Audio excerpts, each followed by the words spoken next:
Yeah. Please take your seat. We'll start in 1 minute.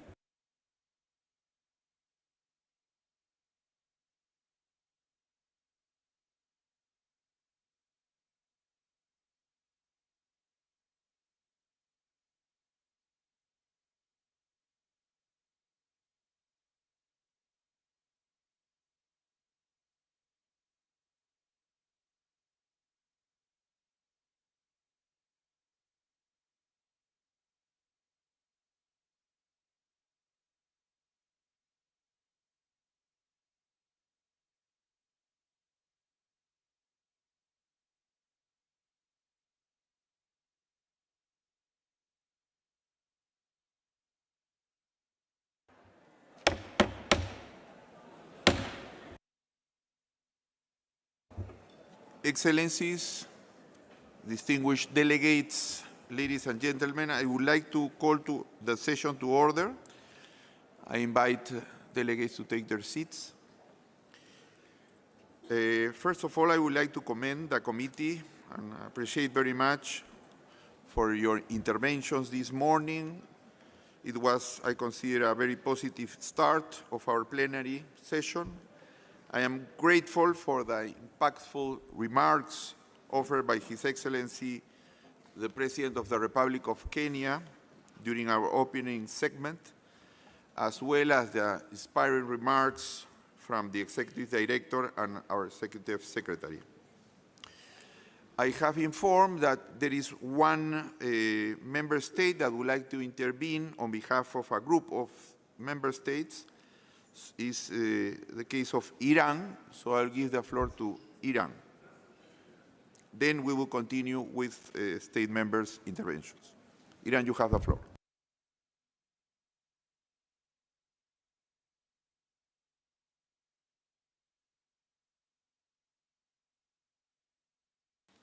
Yes, thank you.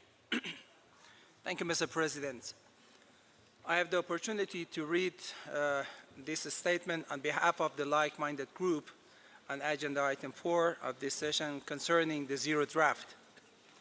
Our group remains committed to a constructive and fair dialogue taking into account the need for broad participation of all countries and regions. Mr. President, as we progress in our negotiations on managing plastic pollution, it is important to focus our discussions on matters that can bring immediate and effective outcomes, while prioritizing the importance of ensuring the incorporation of all views and exchanges in the zero draft. Thus, to ensure the inclusivity of the process that we all strive for as committee members and you, Chair, the like-minded group requests that we have a clear mandate that will ensure all views expressed are captured. The mandate for the contact group to produce an updated zero draft titled UNEP/PP/INC-3/4. The updated zero draft shall include in-session submissions and discussions as they were presented, without alterations or interpretations. After the document UNEP/PP/INC-3/4 is updated according to the guidance in this paragraph, the updated draft shall be presented to the committee to review its content and suggest any necessary revisions on Wednesday, 16th November. Mr. Chair, please confirm your acceptance and understanding of this mandate. And with your indulgence, we also have a national statement, which my colleague will deliver it. Thank you. I take note of your intervention on behalf of the like-minded group. I now will pass to the member states' interventions. I now have in my list, as I mentioned before, we closed this morning, Argentina, followed by Angola and Saudi Arabia. I will now give the floor, and we have also Indonesia, Iraq, South Africa. I will now give the floor. I will now give the floor to a representative of Argentina. You have the floor. Gracias. Thank you so much, Mr. Chair, for giving me the floor. Mr. Chair, the Argentinian delegation would like to thank Kenya for hosting this meeting, this third meeting of the INC. The Argentinian delegation also echoes the statement made by the distinguished delegate of Uruguay on behalf of GULAC. Argentina believes that the preliminary project for this instrument should be based on the considerations presented by delegations and given for consideration, and this is a good basis for our negotiations. From our point of view, the negotiating process for a future instrument to deal with plastics pollution should be guided by a human rights approach in consistence with Agenda 23 and putting an end to poverty and hunger. To that end, this instrument should look at human health protection and the environment protection for the adverse effects of plastics pollution throughout the whole of its life cycle, making sure that waste is properly treated as well. With regard to that, the technical nature of these negotiations makes it indispensable to move to the best science possible so that the undertakings that we take can be complied with. Argentina would also like to note that we are convinced that in order to guarantee consistency with the whole range of international agreements, the future instrument should be in accordance with the rules of the WTO and the Convention on the Law of the Sea. We also reaffirms the principle of common but differentiated responsibilities given the inequalities that there are in terms of countries' abilities. We need to make sure that the extended responsibility of the producer for waste and financing for this is taken into account. It's also relevant that this instrument should include fair transition, valorizing the recycling that's being done and stakeholders in that respect who have been doing their best to deal with plastics pollution. In order to ensure the implementation success, we must have financial resources which are new and additional, which are provided by developed countries, and these should be channeled through a specific fund to be established to that effect so that it is possible to be accessible for all.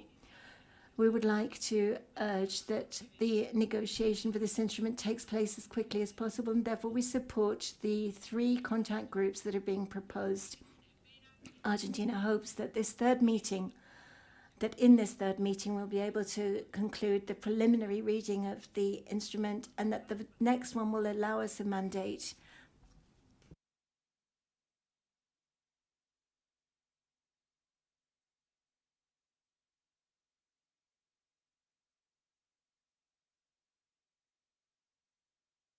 Please give the floor to Argentina. The microphone is off. Gracias. Thank you very much, Mr. Chair. Argentina hopes that this third meeting will conclude the first reading of the instrument, and that the next one will have a mandate for us to be able to have a revised version which will incorporate all of the results of the deliberations of this week. In conclusion, from the Argentinian point of view, it's important to have intersessional work so that we make progress on the determination of the principles which will be the operative basis for this instrument, the definitions that will be included, and the means of implementation which are indispensable in order to make what was decided a reality and to put an end to plastics pollution. I thank the Argentinian delegate for her intervention. Floor to representative of Angola. Mr. President, as this is the first time that the Republic of Angola takes the floor at the INC-3, we would like to thank the government of Kenya and its people for creating the conditions for this meeting and a warm welcome, as usual, in Africa. We also want to thank the Secretariat and the donors for their efforts to make available the working conditions we have. Mr. President, the Conference of African Environment Ministers, IMCN, that met in Addis Ababa, Ethiopia, between the 14th and 18th of August this year, decided to call on the member of state to step out measures to tackle plastic pollutions, including the marine environment, that address the full life cycle approach of plastic, including the development of national action plans, while ensuring a just and inclusive transition. Therefore, it is our commitment as an African country to do everything so that the interests of Africa and its people are taken into account in this new instrument that aims to eliminate the impact of plastic pollution on health, socioeconomic development, and the environment, taking into account national capacity and priority. Angola, as a coastline country, is already facing the negative impact of plastic, both marine and terrestrial pollution. As stated by the African Group, we call for this instrument to take into account the national circumstances and ensure a fair, equitable, and inclusive transition for affected populations, with special consideration for people in vulnerable situations, especially women, children, youth, and waste pickers. We add our voice to the call made by African environment ministers, asking member states to support the hosting of the Secretariat of the Instrument on Plastic Pollution at the headquarters. Please, the floor to Angola. We add our voice to the call made by African environment ministers, asking members of state to support the hosting of the Secretariat of the Instrument on Plastic Pollution at the headquarters of the United Nations Environment Programme in Nairobi. We are convinced of the success of this meeting with the scientific capacity and wisdom of our leaders around the same table for the well-being of our peoples without plastic pollution. Thank you very much, Mr. President. I thank the representative of Angola, and I give the floor now to a representative of Indonesia, followed by Saudi Arabia and Iraq. Indonesia, you have the floor. Thank you, Mr. Chair. At the outset, I would like to thank you for navigating this important process. I would also like to express our utmost gratitude to the government of Kenya for its warm hospitality and to the Secretariat for the excellent arrangement. We would also like to acknowledge with appreciation the preparatory meeting held on 11 November, which in our view could positively inform our deliberation during INC-3. Mr. Chair, Indonesia believes that the Zero Draft can serve as a solid basis and as a strong modality for our further discussion. However, there are some critical issues that we must address, including the definition of technical issues such as plastic pollution, full life cycle of plastic, polymers, and chemical of concern, avoidable plastic, and alternatives to plastic to set a clear guidance to move forward. In discussing the Zero Draft, we also urge members to use consensus and languages from previously agreed UNEA resolutions and MEAs. Mr. Chair, to ensure an equal and full participation of the members, We need to consider the different capabilities and spatial needs of developing countries and reiterate the principle of SDG 8, Rio Declaration 1992, regarding the common but differentiated responsibility and respective capabilities, as well as Principle 15 Rio Declaration on precautionary approach as one of the important issues to be addressed in the principle section. We also need to consider countries with special geographical conditions such as archipelagic states including Indonesia, as well as countries considered vulnerable to plastic pollution. We should apply a comprehensive approach to enter into a debate about the definition of the full life cycle of plastic at this time, since the definition of the full life cycle of plastic could only be defined clearly after we agree upon the core obligation of this treaty. In addition, the deliberation on the full life cycle of plastic would shape up more constructively if it is discussed under the core obligations by accommodating different viewpoints from members and inputs from observers, as well as supported by reliable scientific evidence available. Mr. Chair, in closing, I would like to reiterate Indonesia's commitment to work collectively and decisively to achieve the objective of INC meetings on a gradual basis and looking forward to a fruitful meeting. I thank you. I thank the distinguished representative of Indonesia. I now give the floor to the representative of Saudi Arabia. شكرا سيد الرئيس. بسم الله. Thank you, Mr. President. Mr. President, ladies and gentlemen, heads of delegates, dear colleagues, may the peace of God be upon you all. The Kingdom of Saudi Arabia extends its deepest gratitude to the Republic of Kenya for their warm hospitality and generous reception. We also express our appreciation to the Chair and the Secretariat for their diligent and tireless efforts in preparing for this meeting. Ladies and gentlemen, Saudi Arabia reiterates its commitment to support the United Nations Environment Resolutions, including Resolution 514. The Kingdom recognizes the importance of striking a delicate equilibrium between encouraging investment and fostering growth.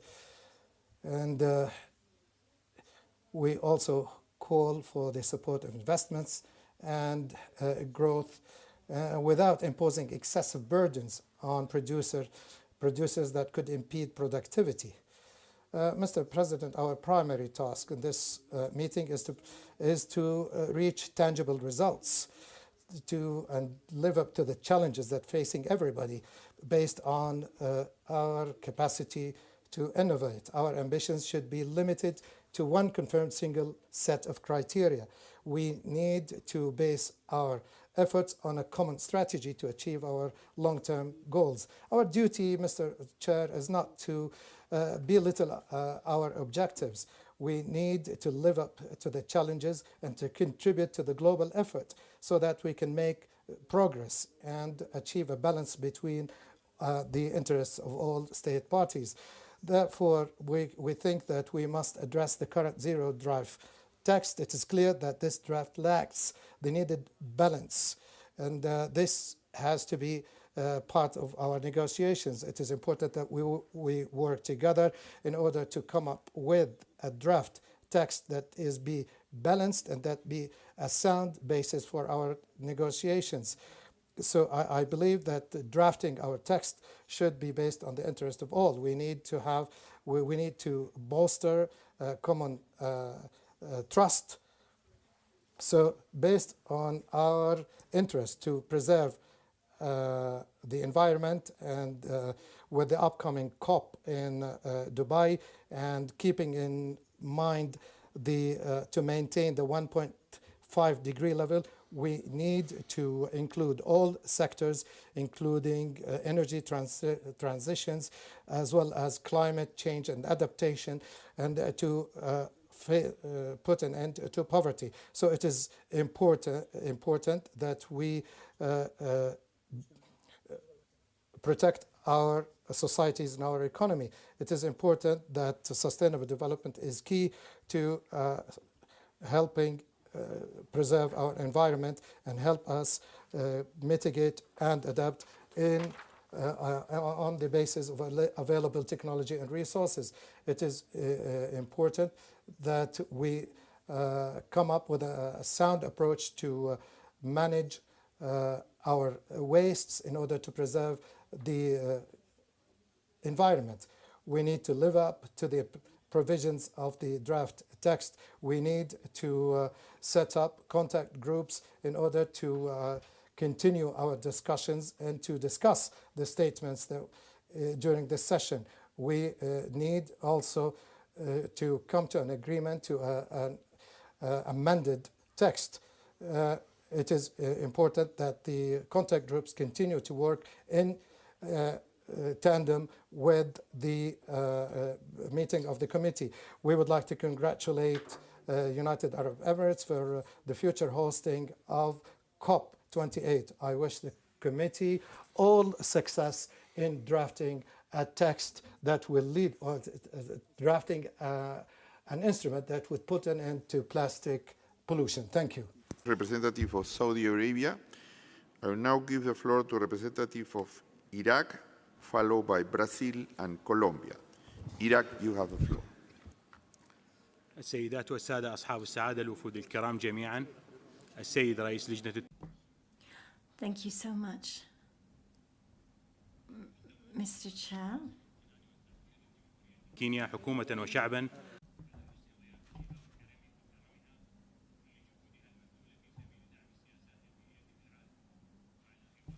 المؤتمر المهم كما يتقدم وفد We don't have translation.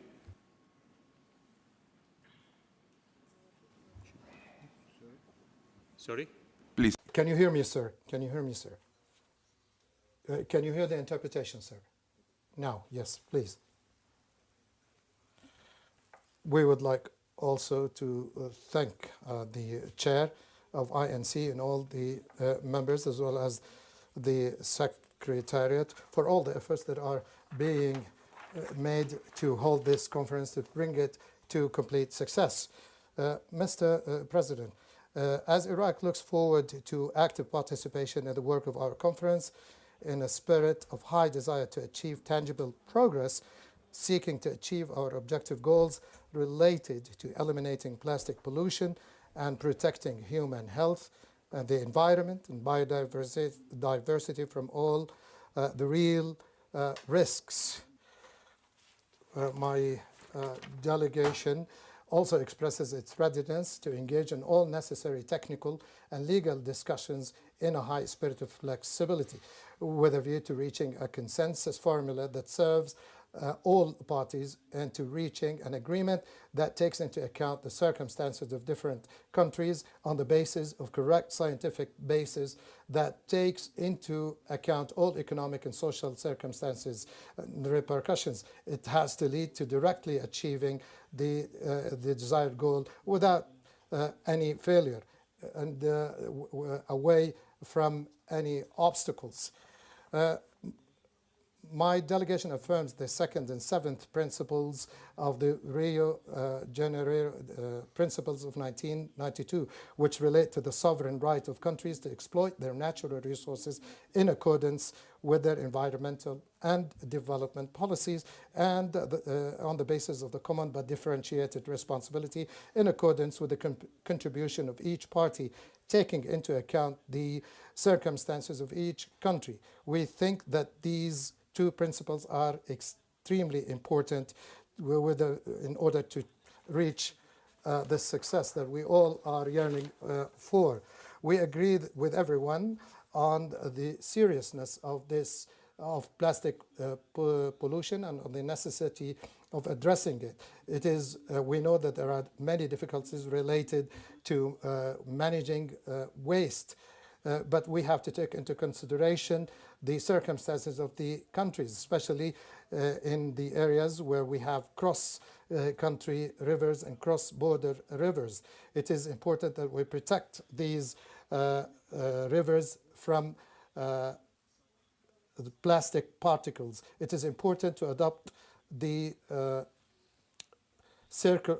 principle of circular economy and take into consideration the interest of the parties. We have to avoid adding hazardous and toxic materials to components. We have to make sure that technology is transferred and that financial resources and technical support are provided to developing countries. We have to recognize that plastic materials, despite all the disadvantages that I have mentioned, are not just a limited range of products, but rather they represent an essential part, an essential asset that contributes to the lifestyles of societies. It is important that we protect our societies from toxic materials. It is important that we make a difference between the types of plastic materials, their levels of complexity, as well as the different plastic products and that contain them, as well as make the difference between durable and non-durable or consumer products. That's why we must be scientifically able to identify the specific types and products that may have contributed to the problem, and we have to put in place sound frameworks to reduce their negative impact. We also need to differentiate between polymers and plastics, as polymers can be classified into organic, inorganic, scientific materials, and mixtures of organic and inorganic polymers.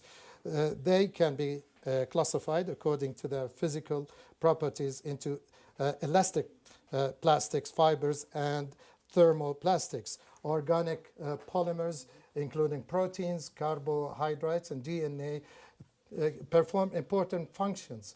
Polymers are also used in the manufacture of non-plastic materials, such as adhesives, resins, dyes, etc. We all know that oil and gas have also played an important role in contributing to the illuminating of the path of humanity and achieving development and well-being for it. They represent a single, broad, and unlimited source of organic and hydrocarbon materials of natural, non-biotic basis. It is important that we use these resources in our development. So restrictions that can be referred to are completely unacceptable and are against international principles.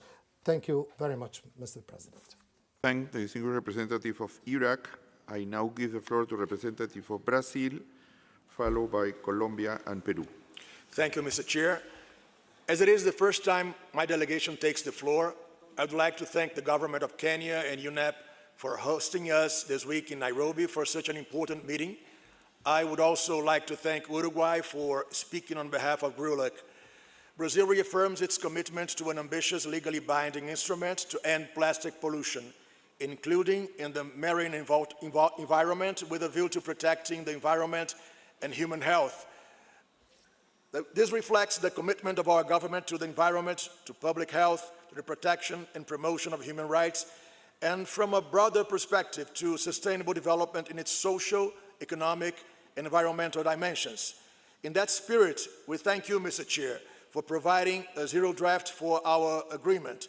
We will engage in the negotiations at this session with a view to achieving effective solutions to address plastic pollution throughout the life cycle of plastics, always bearing in mind the needs and realities of developing countries.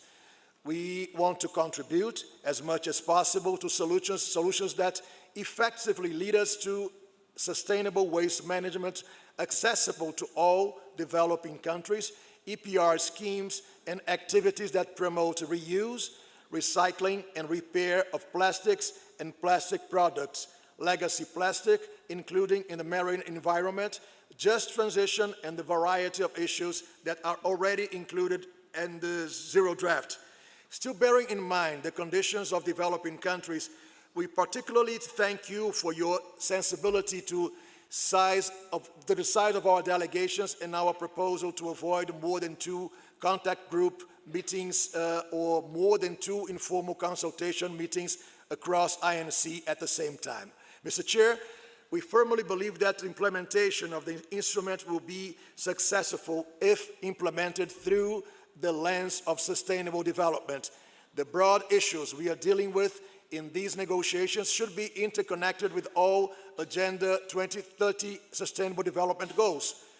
This takes me to the need to recognize the essential environmental services waste pickers provide in many countries and to economically value that as such, so they are empowered as an active actor in the recycle chain of materials, including plastics. If waste pickers are discouraged to perform their jobs because they don't have access to economically viable recyclable materials, the environment suffers. When we ensure their income and their jobs, they contribute for the protection of the environment. We need to work to put in place policies with incentives for them and that duly recognize their contribution to a plastic pollution-free economy. Let's achieve not only a clean and healthy environment, but also prosperity for all. To have an effective instrument, we will need to consider how we can really implement it. That is why Brazil again underlines the crucial need for this INC to mandate intersessional work on financing, given the fact that without robust means of implementation, the final outcome of our negotiations will only be a dream. The financial mechanism, which should be based on a new independent fund, will also need to consider a cooperation mechanism through which capacity building, technical and scientific cooperation and technology transfer are provided to developing countries, which can be facilitated by a clearinghouse platform. Countries will also depart from very different starting points, with developing countries way behind developed countries. When thinking of creative solutions to attend to the needs of developing countries, we need to count on the lead of developed nations who command larger financial and technological resources. We have common but differentiated responsibilities for the environmental problems we are trying to solve, and we count on international cooperation to be able to effectively deal with them. We also understand that international work on technical issues will be needed, but we have to be clear that we cannot support any intersessional work on technical issues if not accompanied by intersessional work on financing. We cannot restrict ourselves to building the what of our regime if we don't dedicate ourselves to planning the how we're going to implement it. Mr. Chair, still on the effectiveness of the instrument, Brazil reaffirms that all state members need to be on board. We need global action and global solutions to a global problem and of a transboundary nature. For that we need the political commitment of all countries, and this is why this instrument can only be adopted on the basis of consensus. Regarding the way forward at this INC session, we welcome the efforts by the Secretariat to produce the synthesis report.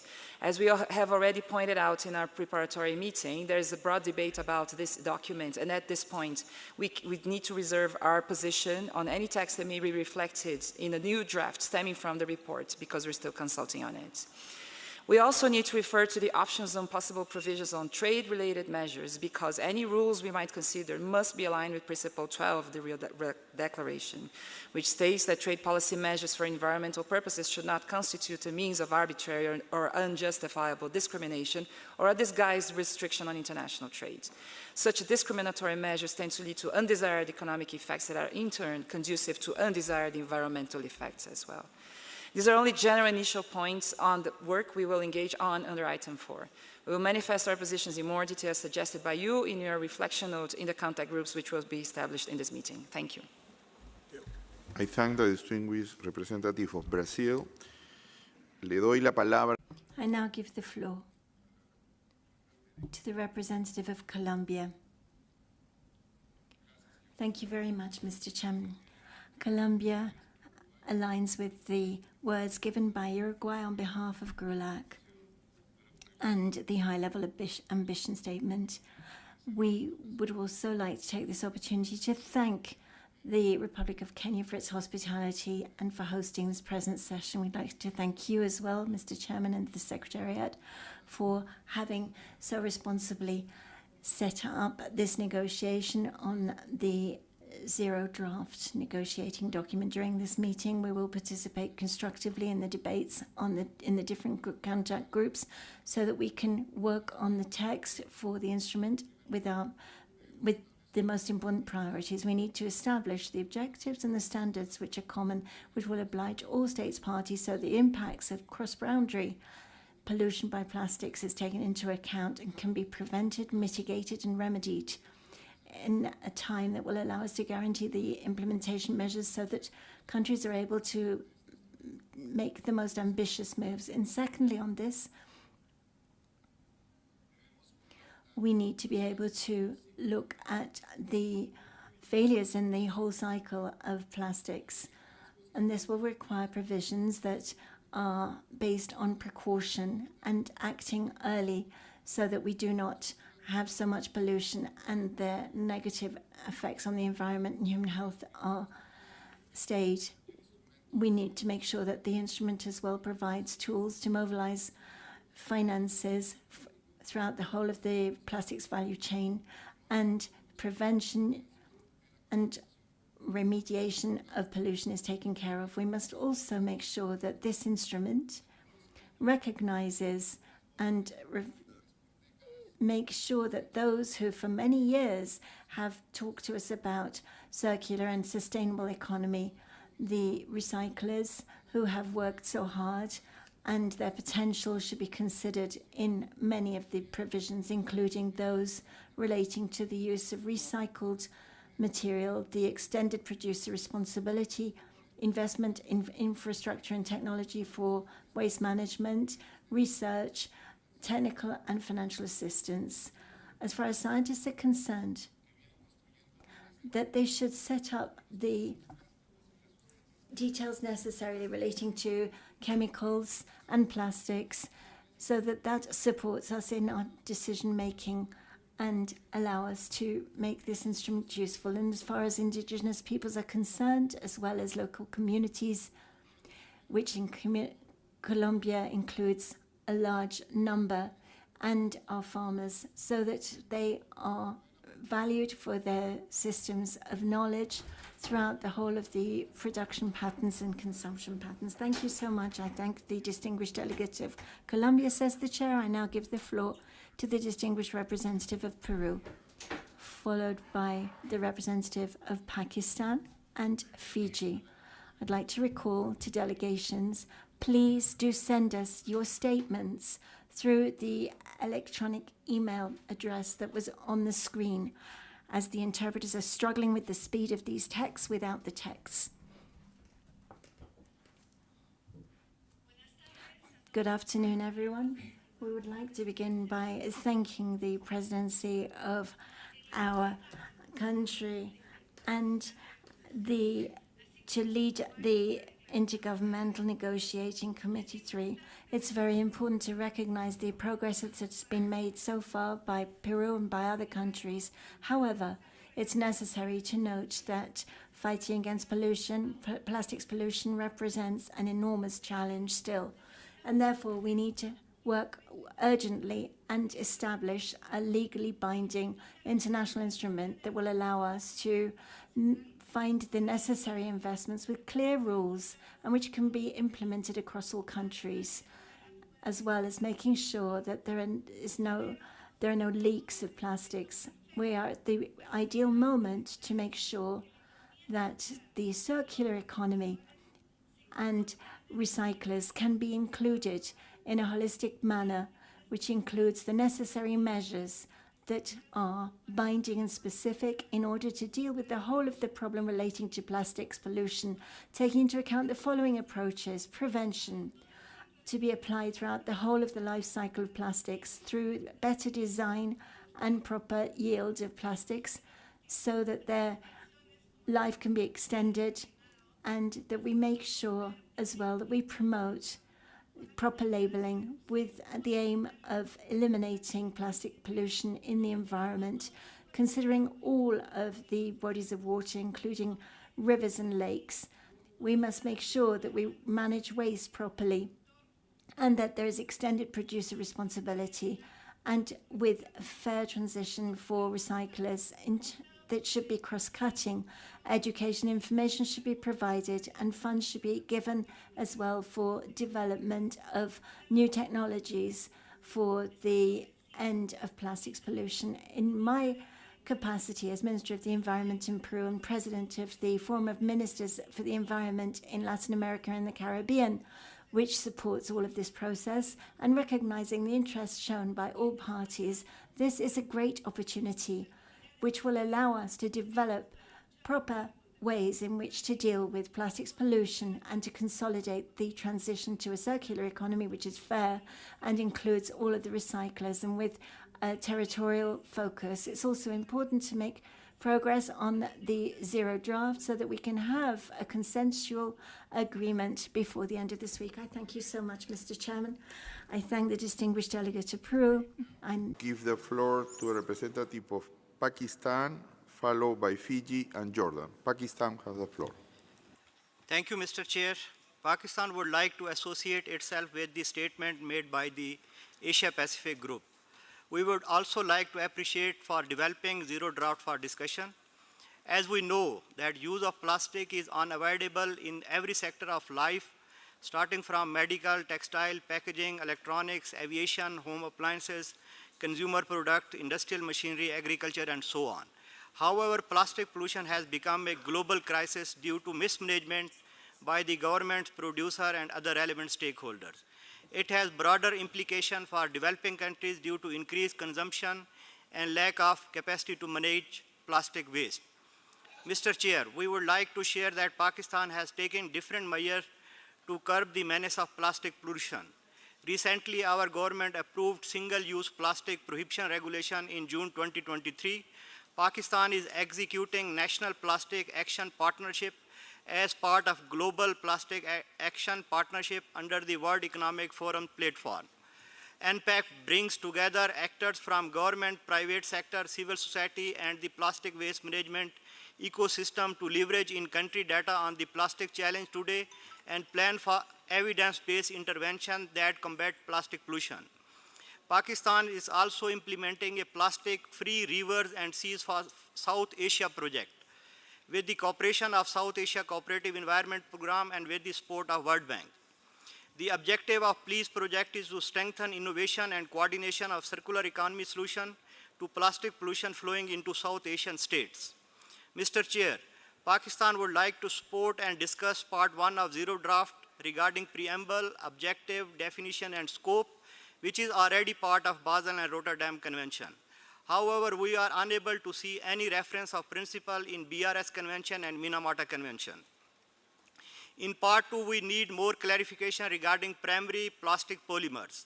However, we support inclusion of problematic and avoidable plastic products, including short-lived and single-use plastic products and intentionally added microplastics. We are also in favor of reduce, reuse, refill, and repair of plastic and plastic products, as well as use of recycled plastic contents, alternative plastic, and plastic products, non-plastic substitutes. We support extended producer responsibility system for collection, segregation, and recycling or disposal of plastic in environmentally sound manner by producers, brand owners, and importers. We do not support the provision of trade in listed chemicals, polymers, and products. However, we support inclusion of transboundary movement of plastic waste, existing plastic pollution, including in marine environment and just transition. We fully support Part 3 regarding the means of implementation in the form of financing, capacity building, technical assistance, and technology transfer. We support Part 4 for national plans, implementation and compliance mechanism, effective evaluation, international cooperation, awareness raising, education, and research. However, we need more clarification regarding stakeholder engagement. Mr. Chair, we also believe that timeline for concluding the INC negotiation for a legally binding instrument is imperative. Therefore, we would urge all member states that in the spirit of cooperation and compromise, let us make progress on zero draft during the INC-3 so that we move forward in a meaningful manner. In the end, I would say that Pakistan is fully committed to supporting global efforts to reduce plastic pollution exponentially. I thank you, Mr. Chair. I thank the distinguished representative of Pakistan. I now give the floor to a representative of Fiji, followed by Jordan and Japan. Fiji has the floor. Mr. Chair, at the outset, Fiji would like to extend its gratitude to the people and government of Kenya for their hospitality and warm welcome. We also would like to thank you, Chair, and the Secretariat for the efforts in formulating the zero draft as the foundation for the INC-3 negotiation. Fiji aligns with the statement delivered by Samoa on behalf of AOSIS and SEEDS and Palau on behalf of the PSEEDS. We stand firm in supporting Resolution 5/14 to achieve the ultimate objective of ending plastic pollution, including in the marine environment, in order to protect human health and the environment. Mr. Chair, in order to achieve this, we need a robust instrument that is strong, comprehensive, specific, time-bound, and measurable, while clearly communicating the broad scope of the instrument without rewriting or reinterpreting the legality of the existing principles. The objective of the instrument should A, cover the full lifespan of plastics from extraction and production to its end-of-life management, taking into account the disproportionate impacts of plastic pollution on seas, the large ocean, small island developing states. B, the reduction of primary plastic polymer production, polymers and chemicals of concern, and problematic and avoidable plastic polymers and products should be ambitious and time-bound. C, Fiji supports a dedicated multilateral fund as a means to provide adequate and stable financial and technical assistance, potentially modeled on the multilateral fund for the implementation of the Montreal Protocol, and existing financing mechanisms should be leveraged, such as the JEF, possibly through a dedicated window. Mr. Chair, Fiji, like all other Pacific states, are net importers of plastic. We are on the receiving end, and so is our Moana, the ocean that we so crucially depend on for our survival. The convenience obtained by utilizing plastics does not justify large-scale and nearly irreparable contamination of the Pacific Ocean, its natural resources, the cost to the health of our people now and for generations to come. Often these costs exceed the market value of plastics and include the cost of loss of ecosystem services, greenhouse gas emissions, human health costs, and waste mismanagement costs. Mr. Chair, Fiji firmly believes that the instrument should recognize and consider diverse value systems and concepts, including the rights of nature and the land. In Fiji, our vanua, or land, relates to the interconnectedness to the foundation of life on the earth and include the natural terrain, local flora and fauna, rivers, mountains, and much more. Plastic pollution is straining the connections we have to our land. Mr. Chair, like other Pacific Island member states, my delegation has traveled a long way to be here. As I speak, there is a Category 2 cyclone closing in on our beloved homeland. Such national disasters exacerbates the impacts of plastic pollution and increases the vulnerability of our people in our oceans. We implore fellow members to just get on with our discussions and progress with an ambitious, effective, and equitable instrument to end plastic pollution once and for all, and ensuring that none is left behind. I thank you, Chair. I thank the representative of Fiji for his intervention. I now will give the floor to a representative of Jordan, followed by Japan and Cuba.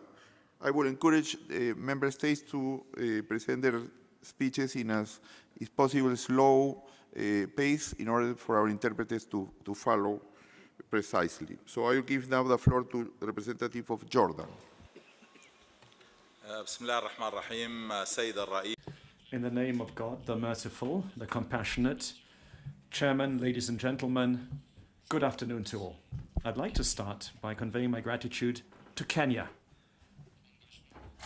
thanking them for their commitment, because this morning we heard His Excellency, the President of the Republic of Kenya, who told us that Kenya has already banished plastic. I'd also like to convey my gratitude to the chair of the INC, as well as Secretariat, for this document. It's, at this point, a scrapbook, but one that includes all of the views and positions of all of the member states. And I believe that this is the right pedestal on which to build and forge our negotiations. I'd also like to convey my gratitude to the co-chairs for the preparatory meeting, which was held on Saturday. It was important for all of us to be able to look at all the issues which hadn't been tackled in Paris. I'd like to here list a number of elements which we would like to see included in this instrument. Firstly, this instrument needs to be global. It needs to be universal. It needs to cover all of the life cycle of plastics in keeping with UNEA Resolution 514. What we also need is the participation and involvement of all stakeholders, whether we're looking at it at a regional, governmental, sectoral level, civil society, university. All stakeholders need to be involved through both national and regional strategies to ensure that this truly ends up being a universal instrument. Now, our future convention needs to be double-faceted. Firstly, a bottom-to-top vision, and then a top-to-bottom vision. And this so that they both complement one another. We believe that these two parallel visions are necessary. Necessary to achieve the objectives that we have set for ourselves as part of this convention. This methodology should also base itself on science and technology. It should be science and technology based. This, after all, is the spinal cord of this instrument. I'm talking here about science, scientific data, figures, and we need the necessary and appropriate subsidiary bodies responsible for science, which would enable us to move from science, the elaboration of ideas and concepts, to action. We also need to start with non-controversial issues. This, I believe, is the best way to achieve a rapid agreement. Chairman, we really want to see this meeting crowned with success. And the form this success should take is the adoption of a document which would serve as a platform which would provide us an idea of the objectives of our future convention. I thank you. Representative of Jordan for his statement. I will now give the floor to representative of Japan, followed by Cuba and the Russian Federation. Japan has the floor. Thank you, Chair. Japan expresses its sincere gratitude to the government of Kenya for kindly hosting INC-3 here in Nairobi. Japan supports the statements made by the Philippines on behalf of the Asia-Pacific Group and the Solomon Islands on behalf of the High Ambition Coalition. Japan appreciates the strenuous efforts made by the Chair and the Secretariat for the preparation of the zero draft text. The text is a good basis for discussions. Japan will provide input for its further development now and throughout the INC-3. Here I will focus on 5 points. First, regarding the objective, we need a time-bound target so that countries can scale up their efforts to address plastic pollution. We would like to have in the text the ambition to reduce additional plastic pollution to zero by 2040. Second, we need overarching obligations on the following points prior to individual control measures. Each country must establish an effective mechanism in society to promote plastic circularity and prevent the leakage into the environment by adopting integrated and holistic national policies. Promoting efforts throughout the life cycle should be clearly stated. Effective measures to be taken upstream, midstream, and downstream, both mandatory and voluntary, should be listed in an annex. By doing so, coordinated measures across the full life cycle of plastics can be visualized and can be reflected accordingly in the National Action Plan. Third, a production restriction clause calling for uniform reduction comes first in the draft text, but this would not be the appropriate order. Such obligations could be considered according to national circumstances only if other efforts such as reuse and recycling cannot function sufficiently. Production restrictions should not be introduced uniformly at the international level. Rather, more ambition is needed for enhancing reuse, recycling, and sound waste management that contribute significantly to solutions. In addition, strengthening efforts at the midstream, such as distribution, sale, and consumption, are indispensable to generate changes in demand and people's behavior. Fourth, with regard to chemicals and polymers of concern and problematic and avoidable products, science-based discussions are needed among experts. We need to avoid overlapping with existing frameworks. Careful coordination with national assessment systems should be considered. Fifth, for means of implementation, support should be provided to the countries most in need and be targeted to most effective and cost-efficient efforts. In particular, establishing a basic waste management system at the local level is essential, which could also work for other types of wastes. By targeting the support, we can mobilize financial support from various sources with robust stakeholders' involvement. Japan will contribute to accelerating our work towards the next INC. I thank you. I thank the distinguished representative of Japan.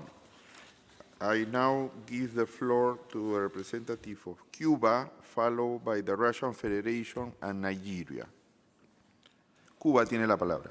Gracias. Cuba, you have the floor. Thank you so much, Chair. My delegation wishes to convey its gratitude to the government of Kenya for this meeting. Cuba has participated in this process from the very beginning. We have participated in negotiations on a legally binding instrument on plastic pollution because we believe that it is of fundamental importance to fight against this pollution at an international level. This form of pollution presents a major environmental problem with major social, economic, and environmental impacts, as well, of course, as an impact on the development of small island developing states. Resolution 514, adopted at UNEA, is the starting block of the INC's work. And we, sir, congratulate you, Ambassador, for all of the work you have discharged as chair of the INC for the elaboration of the Zero Draft. Thank you for having worked so transparently.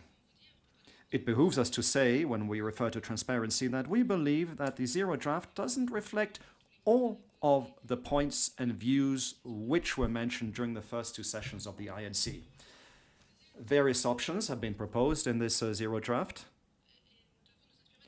and we need to inspire ourselves with a mandate spelled out in paragraph 3 of Resolution 514.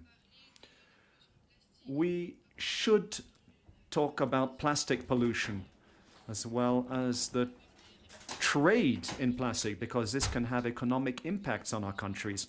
One of the most important provisions in this instrument is that which is linked to current pollution. I'm referring to Article 11 of the Zero Draft. This provision is one of the most important ones, as I've just said. It is voluntary in nature. It refers only to cooperation between parties, and this to us seems to fall somewhat short. It's insufficient. We don't take into account the circumstances of the various states, and we don't take into account differences in levels of development. We're not here talking about the various sources of pollution, which of course vary from one state to the next. Differentiated treatment should be accorded to developing states, and we should apply the principle of common but differentiated responsibilities.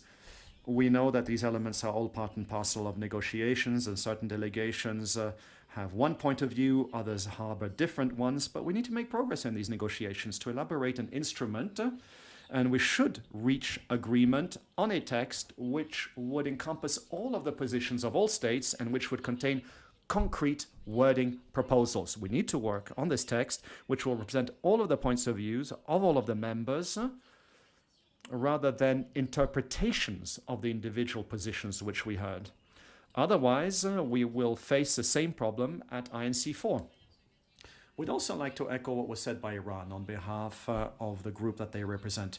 We believe that the contact group needs to continue its work to include all positions, to ensure that we have proposals, drafting proposals, which are varied and multifaceted. We need to launch negotiations on those provisions which we can make progress on as rapidly as is possible. My delegation believes that if we do this, we will be able to ensure that our work is crowned with success, and we of course stand ready to participate transparently and constructively to achieve a balanced instrument, one which can be ratified by a majority of all members. Thank you so much. I'll give the floor to the representative of the Russian Federation, followed by Nigeria and Jamaica. Thank you, Chair. First, allow me to thank the government of the Republic of Kenya and the wonderful people of this country, as well as the UNEP Secretariat and the Secretariat of the INC for co-hosting this event in this beautiful place. Chair, I also would like to thank you and the Secretariat for your efforts in compiling the country's views on plastic pollution and reflecting them in the document, which we see as the Chair's vision of the Zero Draft. However, our deep concern is the document which is presented as a zero draft does not reflect the key elements of our country's position, which were submitted to the Secretariat on a number of occasions in advance. And as our preparatory meeting has already revealed, major concerns of some other states are also missing. We're also concerned that a zero draft document is composed in a way that prejudges the direction of our negotiation in a manner which is contrary to the mandate of the UNE Resolution 5/14 and exceeding that mandate by far. In this regard, our delegation fully supports the statement that was made by the distinguished delegate of Iran on behalf of the like-minded countries. We also support the statement of Oman made on behalf of the Persian Gulf states. And we would like to emphasize that the document which is presented to us at this meeting as a zero draft cannot be considered as a starting point for further negotiation until all our concerns of all the states are reflected in due manner in the text of that document. Right now, the way it is drafted, the text is imbalanced. It cannot attract consensus because many of its provisions cannot be implemented within the existing multilateral system of trade as well as economic regulations. And finally, the zero draft disregards the vital role of plastic in the world's economy. In this regard, Chair, we request you to define the mandate of the future contact groups in a manner that will clearly allow the participating states to introduce changes to the text of the zero draft itself, instead of just having a summary report which proved to be less effective. All this to ensure credibility of our negotiating process and in order to introduce a revised zero draft which would reflect the position of all states. Mr. Chair, allow me to remind this esteemed gathering that our negotiation process is a country-driven process, and therefore we request you to address our concerns as requested. Thank you. I thank the representative of the Russian Federation. I give now the floor to a representative of Nigeria, followed by Jamaica and Guinea. Mr. Chair, Your Excellency, distinguished delegates, the Nigerian delegation would like to join others in expressing our appreciation to the government and people of Kenya for hosting this event and for the warm reception extended to us since our arrival in Nairobi. Mr. Chair, my delegation also wishes to congratulate you on the successful and timely delivery of the zero draft test and welcome the draft as the basis for our negotiation, as it encompasses the full range of positions expressed by member states during INC 1 and 2. Nigeria, therefore, is ready to fully engage constructively with other delegations on its refinement and encourage other member states to do likewise in the spirit of Nairobi, which is unity, cooperation, and consensus.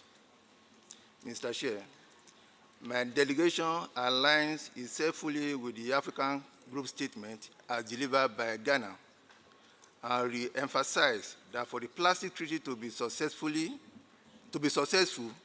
in preventing plastic pollution across the plastic life cycle, and for it to protect human health and well-being, it must prioritize the following. Number one, the reduction of production and consumption of primary plastic to sustainable levels, elimination of problematic plastic products and materials to increase safe circularity of plastics, establishment of transparency standards that include a complete identification, elimination, and traceability of chemicals, including polymers that are hazardous or of global concern across the full life cycle of plastics, environmentally sound and safe management of plastic waste. We also need to prioritize capacity building, technical and financial assistance for effective treaty implementation by developing countries and countries with economies in transition. We need to establish a dedicated and robust financial mechanism to support the effective implementation of the treaty, especially by developing countries and countries with economic in transition. The issue of legacy plastic has to be looked into, and a just transition for all workers affected by transformative changes in the global plastic economy, especially the waste pickers and waste workers, who divert more than 60% of waste from landfill in developing countries. Mr. Chair, we sincerely hope that we make progress towards having a fourth draft of the treaty at this meeting. Thank you for your attention. I thank the distinguished representative of Nigeria. I give now the floor to a representative of Jamaica, followed by Guinea. Thank you, Mr. Chair. Jamaica would like to express its appreciation to the government and people of the Republic of Kenya for hosting this important meeting. Additionally, we would like to thank the Chair and the Secretariat for organizing this meeting and for the production of the Zero Draft, which we believe is a good basis to advance the committee's work. Jamaica aligns itself with the statements made by Uruguay on behalf of GRULAC and Samoa on behalf of AOSIS. The instrument should be comprehensive in addressing the full life cycle of plastics, be time-bound, include obligations, measures, and voluntary approaches, some of which may be implemented on a phased basis. Inclusive, leaving no one behind, and at the same time, it should not be overly burdensome for parties in its implementation, and governance arrangements should not be overly complex. Indeed, Jamaica would like to reiterate the special circumstances and inherent vulnerability of SIDS with respect to plastic pollution, as well as the associated climate and environmental impacts. This should be reflected in the provisions of the instrument, including the means of implementation, the financial resources, capacity building, technical assistance, and technology transfer. Jamaica is of the view that there are some key principles that must underpin the instrument, including just transition, extended producer responsibility, corporate social responsibility, common but differentiated responsibility, the precautionary approach, the polluter pays principle, intergenerational equity, transparency and accountability, and the community right to know.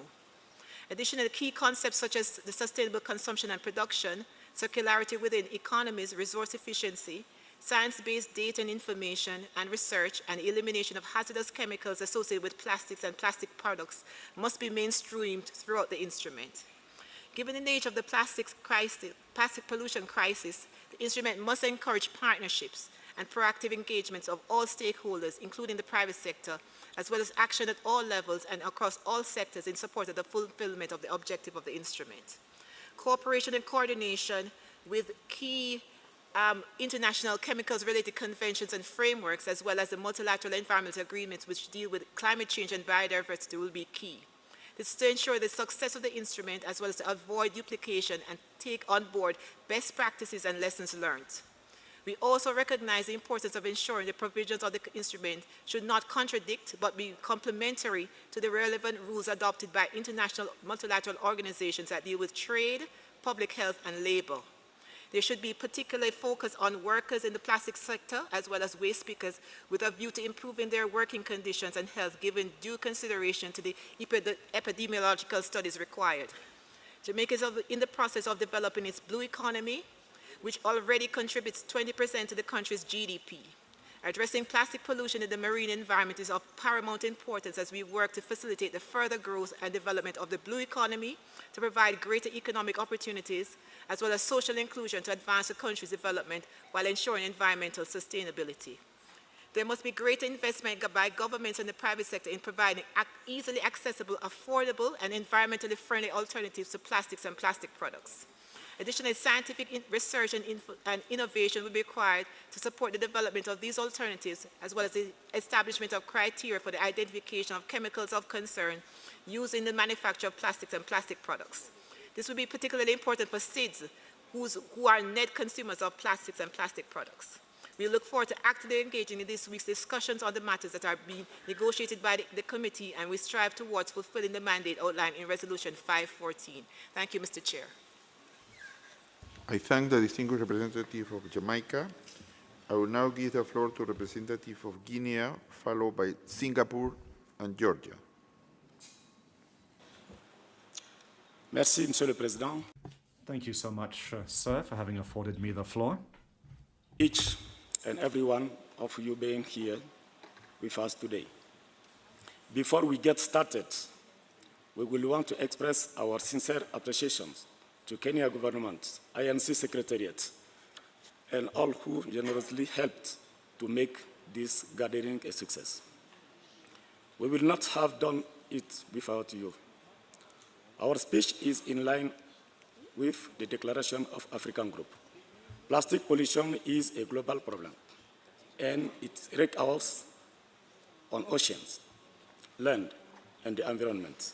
Massive amounts of plastic waste are visible everywhere around the globe, especially in Asia and African countries, where garbage collection is rare or non-existent, and in developed world, where recycling rate is low.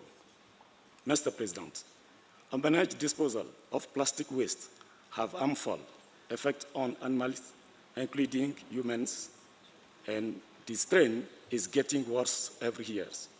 As a result, action must be taken to address these key issues before it is too late. This problem prompted a global treaty by United Nations Environment Assembly to adopt Resolution 5/13 titled End Plastic Pollution Towards an International Legal Binding Instrument to convene an Intergovernmental Negotiating Committee to develop a global treaty by the end of 2024. Mr. President, the INC has met twice already in Punta del Este and Paris. Mr. President, the state session of the committee provides us with an opportunity to advance the main elements of the future instrument, and we shall be focusing on 1. The advance of the development using zero draft has the basis. 2. Identify the possible contents on provisions on elements not discussed at the second sessions. 3rd, consider and decide on any intersessional work required for the 4th and 5th session of the committee. We shall continue to work together, share priorities and strategies for key substantive elements to ensure a soft global treaty that serves the world to end plastic pollution by 2024. Thank you so much. I thank the distinguished representative of Guinea. I now give the floor to a representative of Singapore, followed by Georgia and the United States. Thank you, Chair. Chair, distinguished delegates, and colleagues. Singapore would like to start by thanking the Government of Kenya for their kind hospitality. We would also like to thank the INC Secretariat for their extensive preparations for this meeting. INC-3 is a pivotal point in these negotiations. After INC-3, we'll be left with just a little over a year to conclude the instrument. We look forward to fruitful discussions over the course of the week on the substance of the instrument, which should be closely guided by the mandate of UNEP Resolution 514. To make full use of our limited time, the INC should focus on discussing the zero draft and work towards narrowing down the options, proposing improvements, and addressing gaps in the text. UNEP Resolution 514 calls upon member states to end plastic pollution. To this end, the instrument must place emphasis on actions that directly address plastic pollution, such as environmentally sound and comprehensive waste management, and tackling the leakage of plastic pollution into the environment, particularly in the marine environment. We echo the Asia-Pacific Group and other countries in calling for greater balance in the draft text. Like others, Singapore has concerns about the option that calls for limits on the production of primary polymers. These primary polymers may not be easily substitutable at this stage, as they go on to serve many different products. Given how far upstream such limits are, they will have unintended and wide-ranging socio-economic impacts. We recognize the need to address pollution across the full life cycle of plastics, and in this regard, we call on the instrument to focus on sustainable production and consumption of plastics through practical actions such as product design. We also welcome other measures to improve the circularity of plastics. We support measures to phase down or phase out harmful chemicals, additives, and polymers of concern.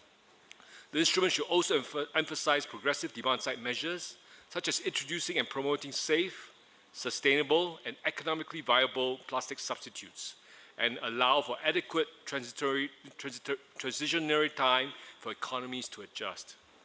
Like many countries, we believe that national action plans comprising country-driven actions throughout the life cycle of plastics should be the main avenue for implementation of this instrument. To ensure that the instrument delivers practical and positive impact, we need to build a treaty that is inclusive and implementable. We call for a pragmatic instrument that empowers countries to undertake science-based actions tailored to their national and local contexts to effectively tackle plastic pollution. Singapore is committed to work with all member states as we progress our efforts in building an effective and actionable instrument. We also wish to express our alignment with the statements developed by the Asia-Pacific Group, the Alliance of Small Island States, and the coordinating body of the Seas of East Asia. Thank you, Mr. Chair. I thank the distinguished representative of Singapore. I now give the floor to representative of Georgia, followed by the United States and Yemen. Distinguished delegates, excellencies, colleagues, it's my honor to be with you on behalf of the government of Georgia at the INC-3 and be part of the work dedicated to find the solution for the plastic pollution. On behalf of Georgia, I would like to thank UNEP and the INC Secretariat for the continued efforts to end plastic pollution by 2040. We would like to thank the government of Kenya for hosting Intergovernmental Negotiating Committee on the legally binding document at the beautiful UN premises in Nairobi.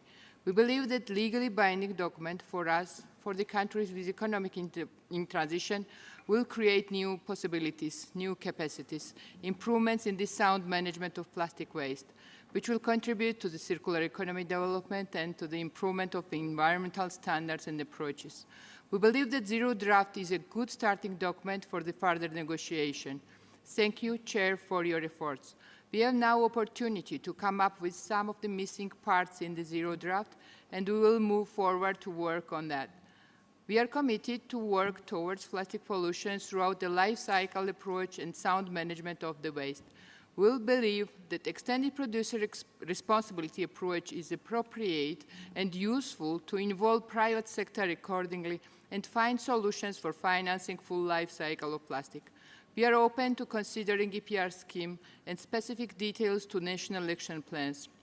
We believe that sustainable production and consumption of plastic, sound management of plastic waste using waste management hierarchy and sound management of chemicals and waste will give us possibilities moving towards authority that can make important changes.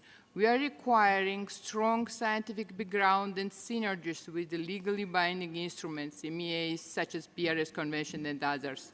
We are confident that there is a need to discuss the importance of eligibility and accessibility to financial support and capacity building for the developing countries and countries with economy in transition. We are open to discuss approaches and ideas for the successful implementation of legally binding document, which will create at national level the useful backgrounds for the collaboration and development of public-private partnership. We affirm that we are committed to work towards plastic pollution throughout the life cycle approach and improving waste management systems. As it was mentioned, the spirit of global collaboration and we can achieve more by coming together is something I strongly believe in. I thank you. I thank the distinguished representative of Georgia. I give now the floor to a representative of the United States, followed by Yemen and Uruguay. Thank you very much, Mr. Chair, for your continued leadership moving this process forward. We greatly appreciate your efforts in doing so. I'd also like to thank the government of Kenya for hosting us here, and also our thanks to UNEP for all of their hard work to support this INC session. The United States is pleased to be working with INC members and observers towards an ambitious global instrument on plastic pollution that will bring all countries together to help solve this problem and further our efforts to protect human health and the environment. We have listened carefully to members and observers at prior INCs and in other engagements.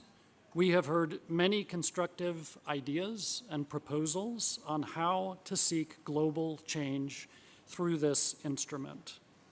Having carefully considered these views and the Zero Draft text from the chair, the United States is prepared to support meaningful and feasible universal obligations for parties to address plastic pollution throughout the life cycle of plastic.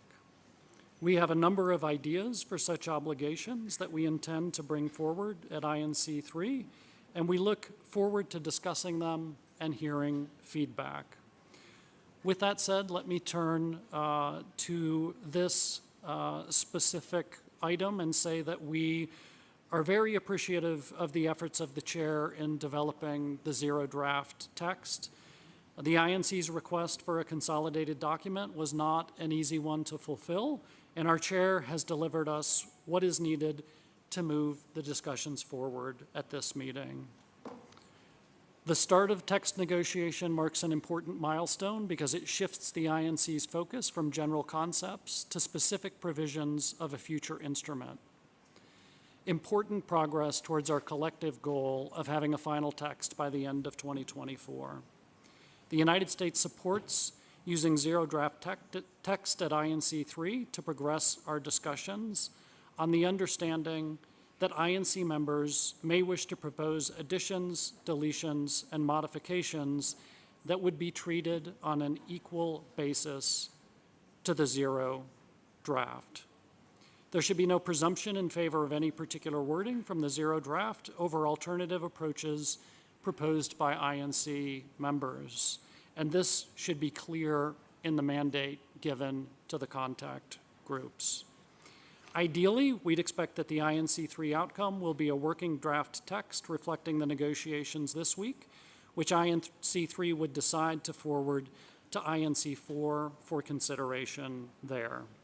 This working draft will also facilitate efforts of countries to prepare their position for INC-4 by providing substantial time to consider a draft text that fully and accurately reflects all member views. The United States plans to share our specific proposals on the zero draft and our ideas here and in the contact group that the chair has proposed, and we look forward to hearing proposals and reactions from other INC members.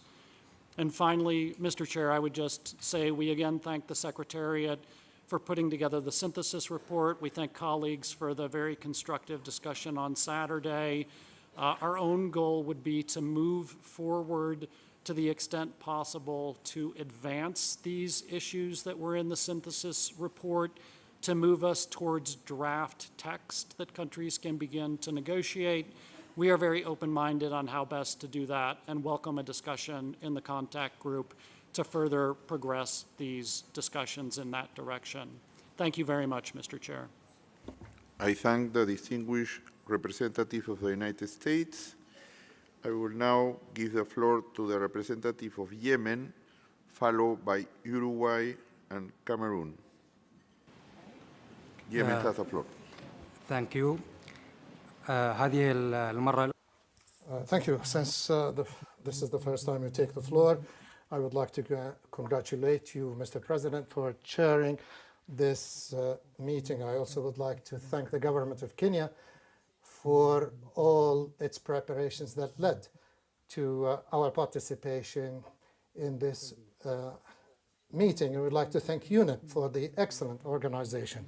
We would like to align ourselves with the statements by Indonesia and other countries, because we believe that it is important that we take into consideration all the challenges facing vulnerable and developing countries. We need to provide them with all the help that they need to help them comply with their obligations. We still think that the implementation period in the developing countries is different from that period in the developed countries. The developing countries are facing many challenges. I also would like to align with myself with the statement by Asia and the Pacific. Thank you very much. I thank the distinguished representative of Yemen. I will give now the floor to a representative of Uruguay, followed by Cameroon and India. Señor Presidente. Mr. Chairman, Uruguay is grateful to the government of Kenya for hosting this meeting, and to you, Mr. Chairman, and to the Secretariat for the organization and the preparation of the documents, especially the zero draft of the text of the instrument, which adequately reflects the exchanges that we held at the previous sessions of this committee, and which provides a highly adequate basis for our negotiations, particularly for the preparation of the first draft text of the agreement, For my country, it is essential that we aim to set up the contact groups and work on substantive work, and we will send our statement to you in writing. I thank the distinguished delegate of Uruguay, says the chair. Give the floor to representative of Cameroon, followed by India and Chile. Thank you, Mr. President, for giving me the floor.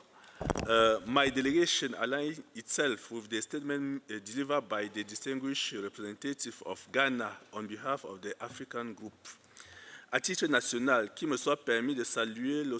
In my national capacity, allow me to please thank the host country and its government for welcoming us to INC-3. Allow me as well to address my congratulations to you for your chairing of this meeting. And the delegations have been very pleased with the work that's been provided so far by the Secretariat. This zero draft is a good basis for our work.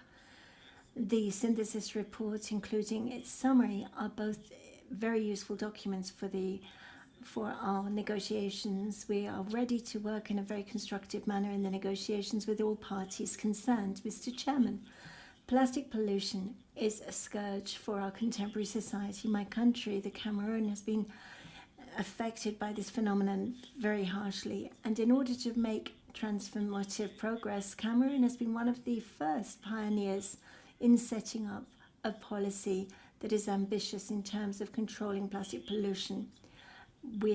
However, we have many serious challenges, amongst which the difficulty of finding the financial means and also the transboundary nature of plastic pollution. We support SDG 14, and in this, that we support 514, UNEP Resolution 514. We note that there should be measures for the marine environment. We must follow the whole of the life cycle of plastics, the issue of additives, of chemicals that are used in the process, the management of waste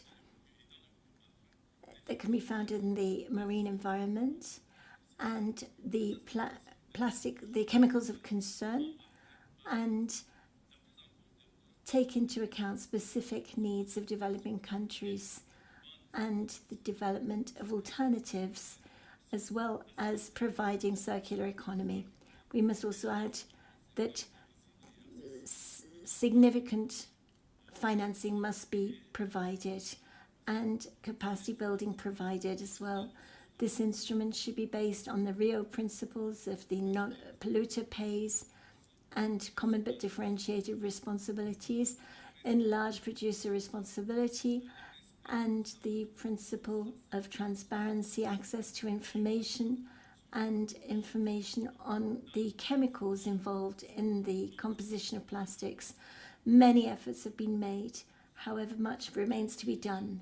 To conclude, I'd like to thank once again the spirit that we have seen so far as we deal on plastics pollution, including in the marine environment, and I'm convinced that throughout our exhaustive exchanges, we will find improvements in the respect of the mandate that's been assigned to us through UNEP Resolution 514. Cameroon. I now give the floor to the representative of India, followed by Chile and Bangladesh. Thank you, Mr. Chair. At the outset, my delegation would like to thank the government of Kenya for their warm hospitality. We would also like to thank the INC Secretariat and the United Nations Environment Programme for organization of this third meeting of the INC. We would like to thank the INC Chair for preparing the zero draft, along with the INC Secretariat for consideration of this third meeting of the INC. At the outset, our delegation would like to reiterate that all the decisions on substantive issues shall be taken by consensus, and that Rule 38.1 will not be invoked till the final adoption of the rules of procedure by the INC. We may recall that at INC-2, we had spent a substantial amount of time on adopting the interpretive statement in this regard. It is of utmost importance that the scope of negotiations on the zero draft to develop an international, legally binding instrument on plastic pollution, which could include both binding and voluntary approaches, must be in line with the UNEA Resolution 5/14 that we all had collectively adopted. When we all move forward together with the negotiations, we would like to reiterate that any potential consideration of elements in the zero draft should not be beyond the mandate of the UNEA resolution. The instrument should focus on the mandate of the UNEA 5/14 resolution, which is to end plastic pollution. It needs no overemphasis, Mr. Chair, that plastics are useful materials and that the INC should address the pollution caused by plastics, which needs to be addressed. Accordingly, there must be no binding targets or cap on the production of plastic polymers. Coverage of substances, materials, products as required must be related to addressing plastic pollution.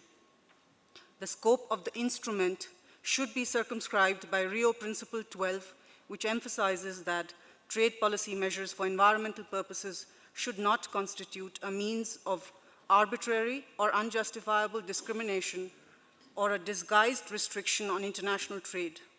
Unilateral actions to deal with environmental challenges outside the jurisdiction of importing country should be avoided. Environmental measures addressing transboundary or global environmental problems should, as far as possible, be based on an international consensus. The legally binding instrument should address plastic pollution by addressing the availability, accessibility, affordability of alternatives, including cost implications, and by specifying arrangements for capacity building and technical assistance, technology transfer, and financial assistance.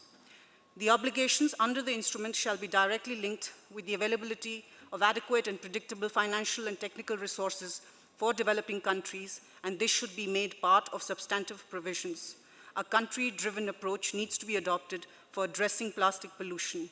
Matters related to trade should be dealt within the ambit of the World Trade Organization. Means of implementation should include a dedicated multilateral fund and also a mechanism for technology transfer, and these must be linked with substantive provisions. Further, my delegation echoes the views expressed by the like-minded group on the mandate of the contact groups. In closing, Mr. Chair, at INC-3, we need to work with a collective spirit in order to address the global environment challenge of plastic pollution, and my delegation is committed to doing so through this process. I thank you. I thank the distinguished representative of India. I now give the floor to a representative of Chile, followed by Bangladesh and Iran. Thank you, Mr. President. I will make my statement in Spanish. As was said by other delegations, we would like to thank the government of Kenya for hosting us during the third INC and the Secretariat for the work that's been carried out in preparation of this important meeting. Chile would like to echo and align itself with what was stated by the delegate of Uruguay on behalf of GRULAC and what was stated by Mr. Salomon for the high-level ambition. The point is to move in a substantive way forwards, and this means that we need to look at the focal issues, and in this statement we will be shared with the Secretariat later for its publication. Mr. Chairman, we would like to thank you for the zero draft. In the opinion of Chile, it does adequately bring together the points that were made during recent negotiation rounds, as well as the opinions of member states. We have a triple climate crisis which requires urgent action by all international stakeholders in order to combat these very serious international issues.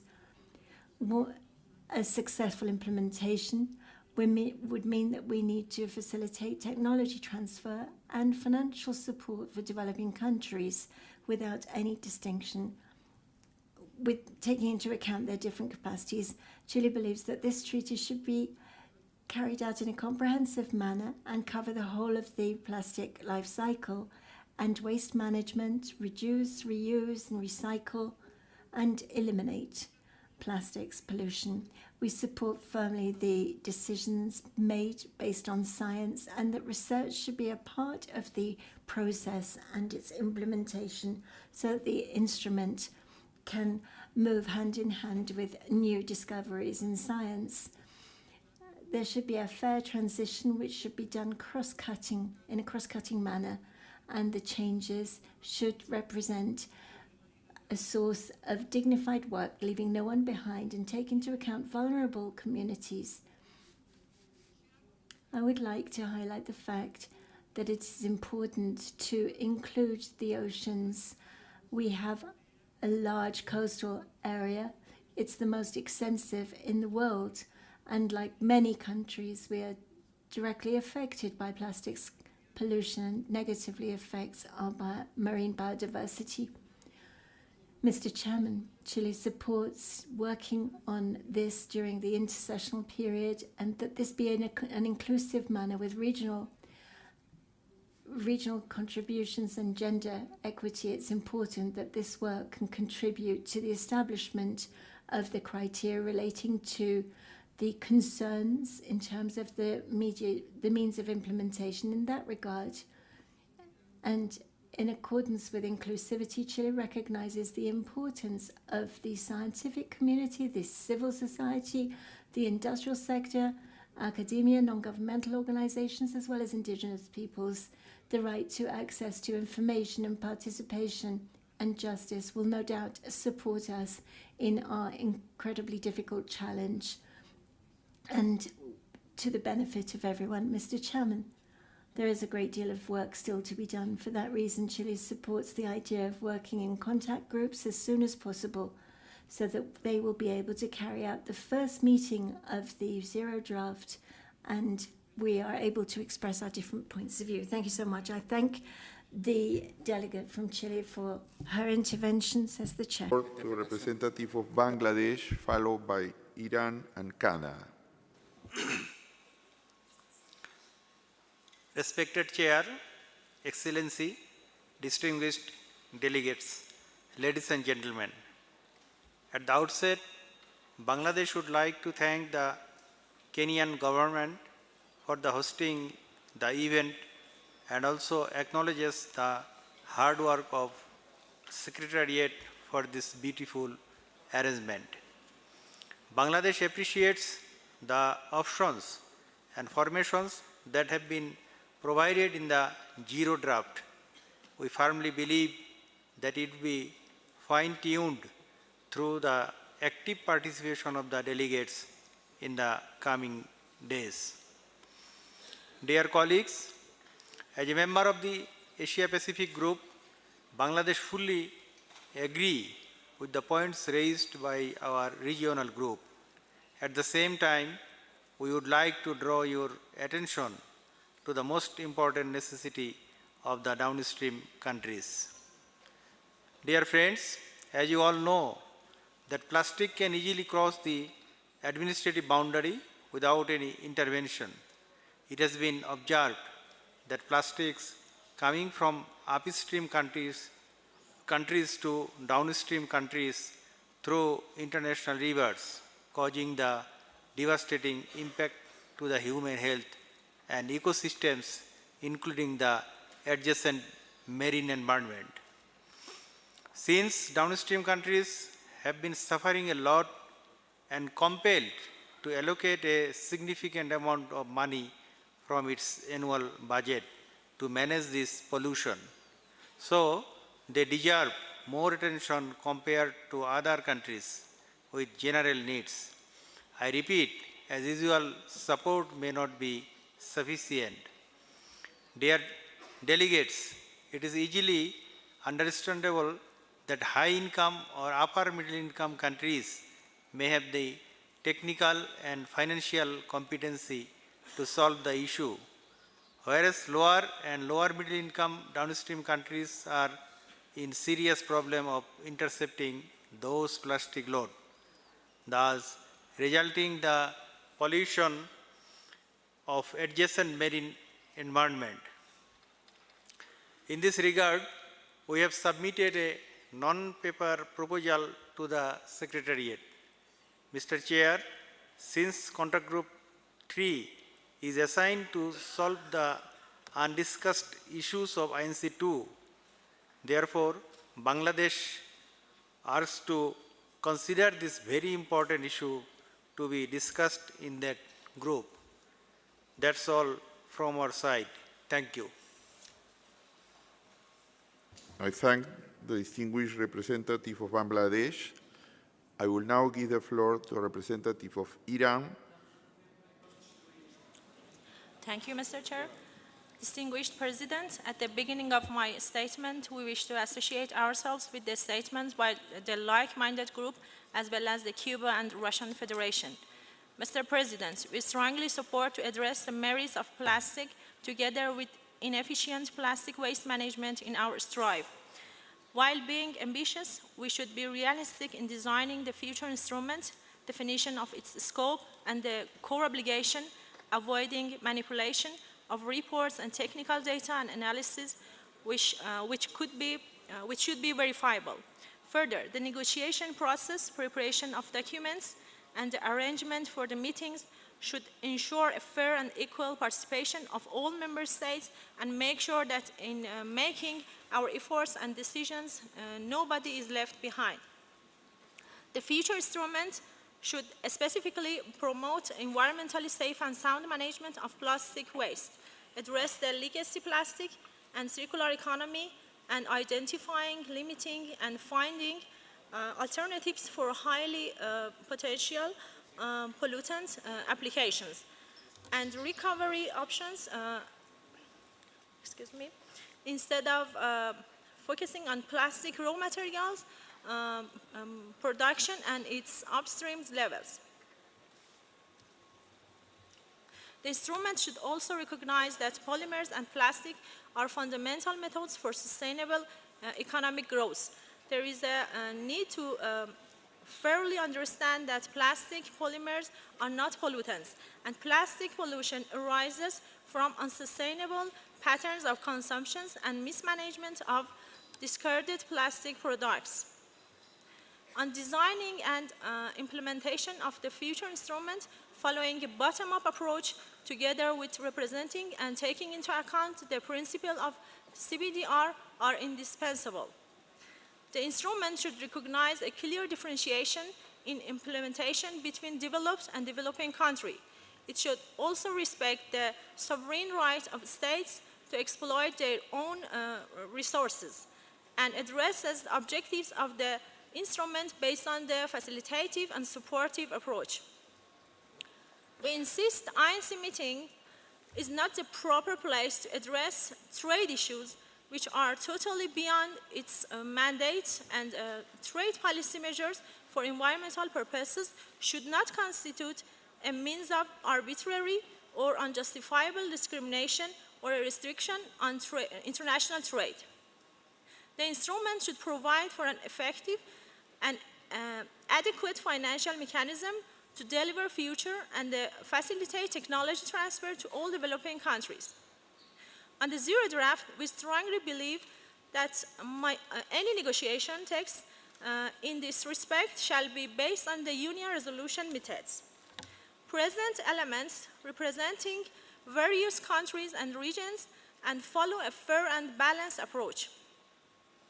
However, the current structure, elements, and options suggested in the zero draft is much beyond the mandated by Union resolution, not representing all regions and countries, and it has been presented even before the deadlines of 15 September 2023 for party submissions. So, my delegation could not consider it as a basis for our negotiations, and it significantly needs to be revised and improved in the form of inclusion of more options under each chapters and sections. Accordingly, it's strongly recommended that the contact groups to be mandated to follow a specific modality to allow member countries to incorporate their inputs in a fair manner. Thank you, Mr. Chair. I thank the representative of Iran. I now give the floor to a representative of Canada, followed by the Republic of Korea and South Africa. Thank you. Mr. Chair, distinguished delegates, excellencies, colleagues, Canada appreciates the collaborative spirit that permeates this gathering, building from the spirit of Nairobi, and extend gratitude to the Chair, the INC Secretariat, and the Republic of Kenya for their dedicated efforts in planning INC-3. Canada eagerly supports transitioning into contact groups this evening to delve into our crucial negotiations. Our commitment to the UNEA resolution propels us to urgently address the crises through inclusive, sustainable, and effective solutions. INC-3 marks a pivotal juncture, reaching the halfway mark of planned sessions and navigating the zero draft. Canada views the zero draft as a strong foundation for mutual exchange as we progress in shaping this instrument. Canada looks forward to an instrument that facilitates systems change and supports concrete and complementary actions across the full life cycle of plastics by enabling sustainable production, consumption, and circularity, strengthening plastic waste management, and addressing the causes and sources of plastic pollution. In order to set the path for conclusion of negotiations by the end of 2024, Canada supports the Chair's scenario note and aligns itself with the high ambition coalition statement from over 60 countries from all regions, notably for the Chair to develop a complete first draft text for consideration at the 4th negotiating session in Ottawa. Committed to collaboration, inclusivity, and constructive negotiations, we stand ready to work collectively towards substantive discussions, aiming for significant progress in developing an ambitious and effective legally binding instrument on plastic pollution. Thank you. I thank the distinguished representative of Canada. I now give the floor to representative of Korea, followed by South Africa and Costa Rica. 지금인가요? Thank you, Chair. Allow me to begin by thanking the Bureau members for the strong leadership shown throughout the whole INC process. I would like to also thank the Secretariat for the preparation of the zero draft of the instrument, and the government of Kenya for hosting their INC-3. To begin, let me express Korea's strong support for the instrument. As indicated in the last session in Paris, we should not miss our opportunity to tackle plastic pollution anymore. In recognition of our such urgency, Korea has been fully dedicated from the process of adopting the UN resolution to end plastic pollution. It is therefore our honor and privilege to contribute to the successful completion of the instrument by hosting the INC-5 in Korea. In the spirit of Korean proverb, well begun is half done, I would like to state that zero draft of the instrument stands as a solid starting point for all of us. Today, Korea supports the regional statement of Asia-Pacific Group. To go further, let me share Korea's views on what could be reflected to the next version of the draft text. First, as for the objective of the instrument, we would like to reiterate the importance of circular economy. Since we are adopting the life cycle approach, circularity is both the beginning and the end of a solution to tackle plastic pollution. With this in mind, we propose that measures of the instrument should highlight the importance of effective plastic management, as well as building institutions and the full participation of stakeholders. Also, measures to prevent plastic pollution should be based on scientific evidence, ensuring responsible implementation of the instrument, as it ought to be embraced by all members. To address potential knowledge gaps, we are hoping technical intersessional works to be followed in due course.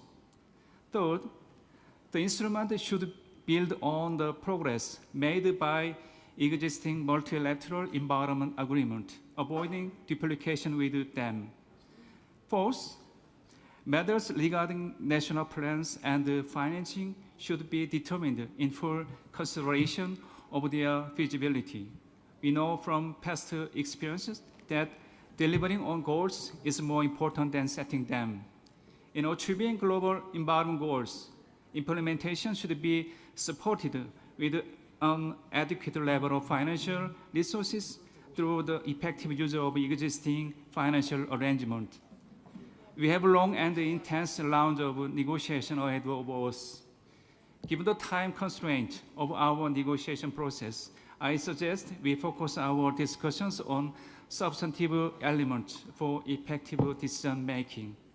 As challenging as this process may be, I am certain that this will still be remembered as a defining moment for the planet for the sake of our future generation.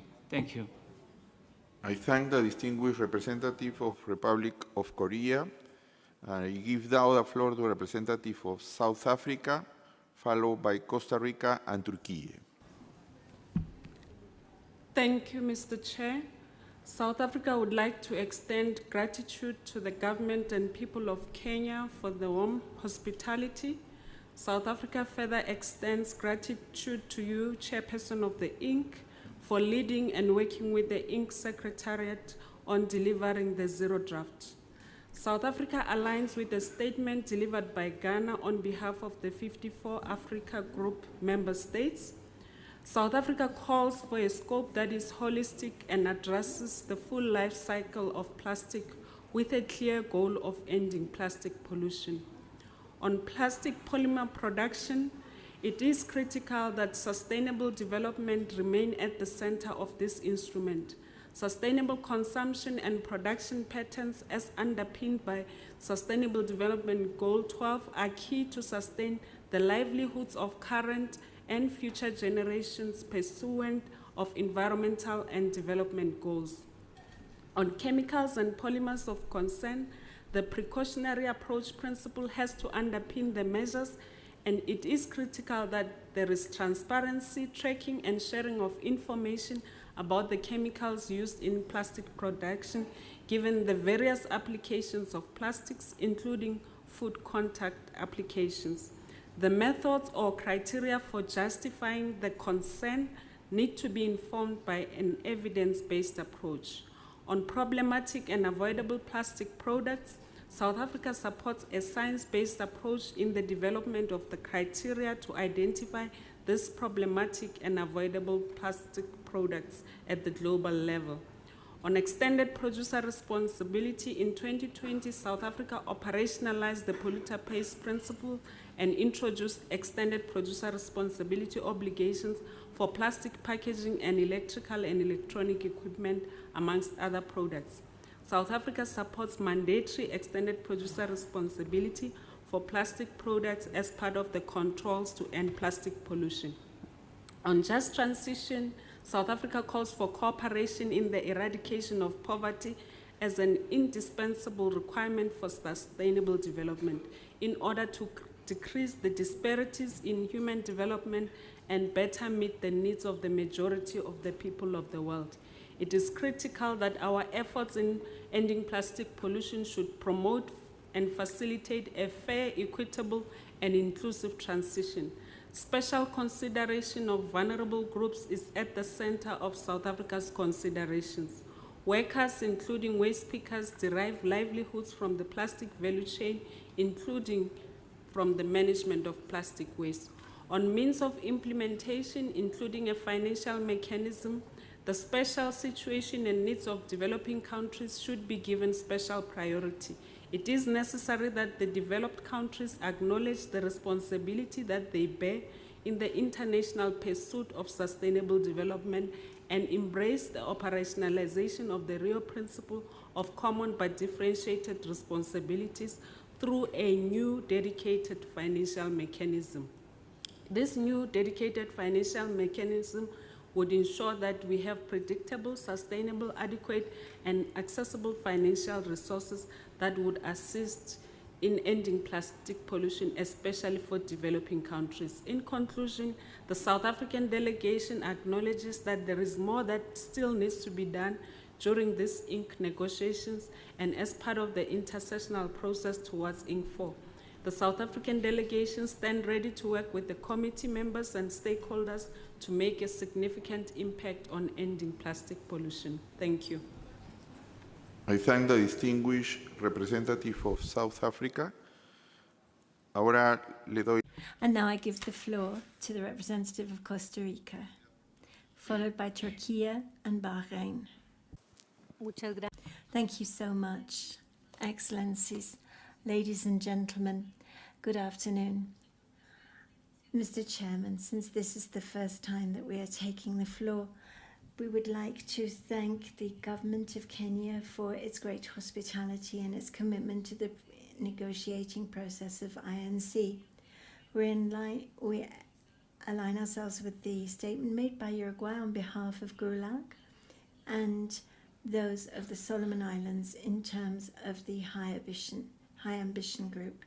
In that regard, given the importance and the urgency for this legally binding instrument on plastic pollution, including in the marine environment, based on Resolution 514 adopted at UNEP 5.2, which was co-sponsored by Costa Rica, we would like to make a call for the negotiations of the contact groups to begin this evening so that we can start the dialogues between member states to decide on the decisions on the zero draft. In that way, we will be able to maximize the time available for all of the member states here present and avoid situations that took place in INC-2, during which we lost 2 days of work before we were able to begin our negotiations. We do not have any time to lose. In that regard, Costa Rica thanks the Secretariat for preparing the zero draft, which has been an excellent starting point for the negotiations. Costa Rica advocates the inclusion of the reference to the human right to a clean, healthy, and sustainable environment based on Resolution 76/300 of the United Nations General Assembly, and urges the international community to join efforts to achieve an ambitious treaty. According to the key human rights considerations for the negotiations, to develop an international legally binding instrument on plastic pollution, we must make sure that individuals, groups, and peoples in vulnerable situations, such as local communities, especially coastal communities, are included, as well as people living in conditions of poverty and those in vulnerable situations, such as children, women, indigenous peoples, local communities, especially coastal communities, surrounding communities exposed to the different stages of the life cycle, extraction, processing, and management of plastics, additives, and emissions, who are most at risk of occupational harm, particularly waste pickers and informal collectors. We need to make sure that the means of implementation are supplied for those countries, developing countries, so that they're able to deal with this issue. We would like to suggest that the new mechanism, the new financial mechanism, should be a window or an instrument that is part of an existing fund, for example, the Global Environmental Facility or something similar. This would mean that we would not have to wait for years for a new instrument to be set up. Coordination with NGOs, with multinationals, with civil society, academia, and other stakeholders is essential to achieve the goal of a world with less plastic.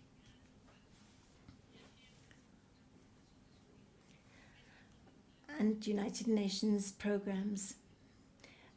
Plastic pollution is an urgent problem that demands our immediate attention. Costa Rica reiterates its commitment to this very pressing process so that it is action-oriented and that we find solutions as soon as possible. We hope that in this multilateral framework and the INC process, we will be able to have an impact on the quality of life for all people throughout the world and the world's ecosystems. I thank very much the distinguished delegate of Costa Rica for that statement. We'll give the floor to a representative of Turkey, followed by Bahrain and Malaysia. Thank you, distinguished chair. I would like to express the Turkish delegation's profound gratitude to the UN Environment and INC Secretariat for their exceptional efforts in organizing the third session of the International Negotiating Committee on Plastic Pollution, and to the Kenyan Republic for their gracious hospitality. We would also like to express our gratitude to the distinguished chair for preparing and delivering the zero draft and synthesis report in accordance with the obligation given by INC-2. Today, as we gathered here, not only for negotiating the UNEP 5.2 decision on ending plastic pollution, but also for creating one of the important turning points for UNEP 6, which is closely related to the outcomes of this meeting.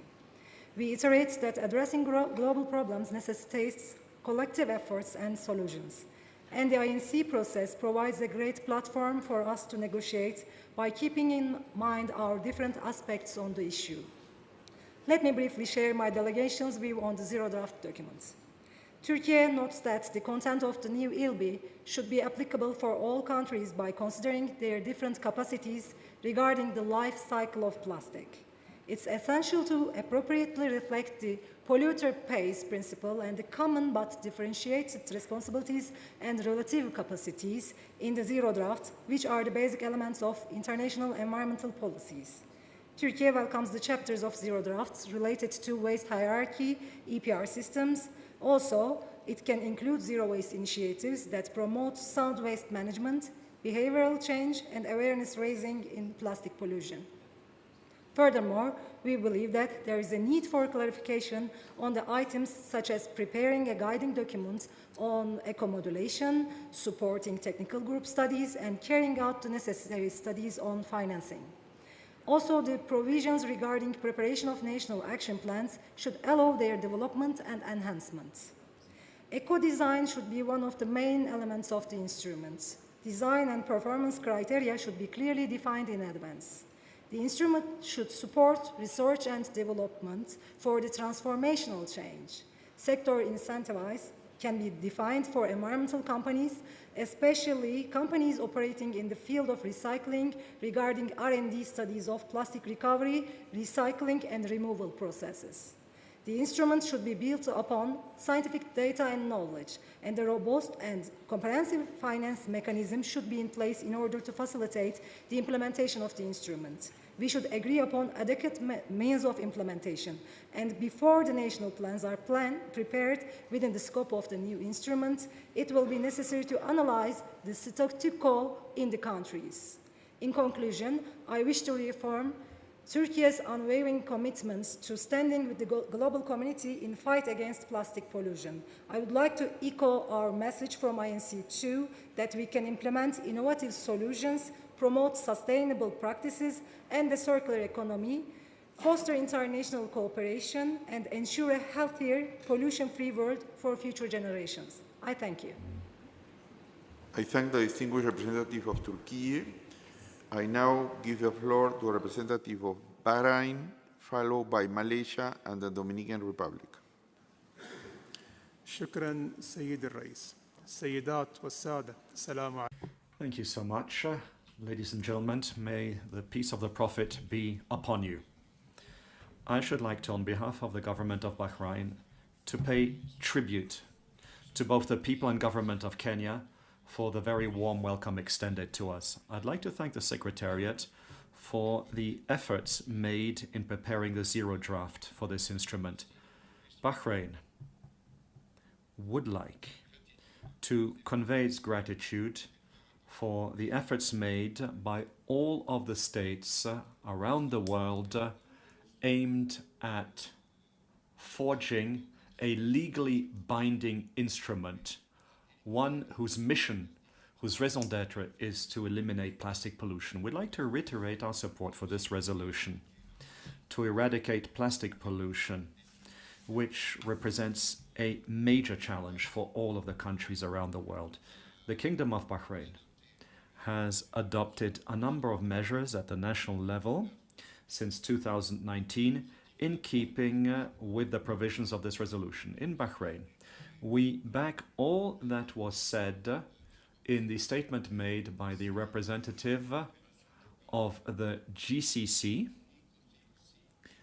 including, of course, a statement made by Saudi Arabia, especially when it comes to the zero draft. We would like to reaffirm that this instrument should include a number of various points of views to ensure that it is successful. And it has to take into account socioeconomic aspects and base itself on a rational management and use of waste and guarantee a just transition, one which would represent a major component of the UNEA resolution. We also need to create conducive conditions by resorting to new technologies and technical assistance to ensure that efforts aimed at putting an end to plastic pollution are successful. And while we do that, we have to adopt the circular economy system, including the rational management of plastic waste. By way of conclusion, just like previous speakers, we wish to associate ourselves with everything that was said regarding the need to create communication groups and contact groups to launch significant negotiations likely to achieve results towards the end of this session. I thank you, sir. I thank the distinguished representative of Bahrain. I now give the floor to representative of Malaysia, followed by Dominican Republic and Tunisia. Thank you, Mr. Chair, for allowing Malaysia to take the floor. Malaysia would like to align ourselves to the statements made by Philippines on behalf of the Asia-Pacific Group and Singapore on behalf of the COPC countries. At the outset, Malaysia would like to express our appreciation for the work and commitment by the Chair and the Secretariat in preparing the Zero Draft and the Synthesis Report, which both are important to our current discussion. Malaysia views these documents as a strong basis for us to start looking at the details and eliminate the unwanted devil. To the Government of Kenya, we thank you for hosting the INC-3 and for the warm welcome and hospitality extended to us. Esteemed delegates, in the heart of our concerns lies not just an environmental crisis, but an economic dilemma that threatens the very fabric of our developing nations. We urge you to grasp the urgency and depth of our plea, a plea rooted in the realities of our economies and the livelihoods of the millions. Driving transition, not just restricting. It is not enough to merely impose restrictions. The treaty we envision must ignite a profound transition. We implore you to understand that limitations alone won't catalyze and drive the change we need. The treaty must propel the circularity of plastic, transforming waste into resources, and nurturing innovative industries in our nation. Balancing demand and supply. A balanced approach is our lifeline. Restricting the supply of primary polymers without considering market demands will shackle our potential. Such constraints impede investment and stifle innovation, hindering our very right to development, especially for countries striving to uplift their economies. This treaty should also promote a demand-driven approach for circularity. The Southeast Asia Waste Challenge.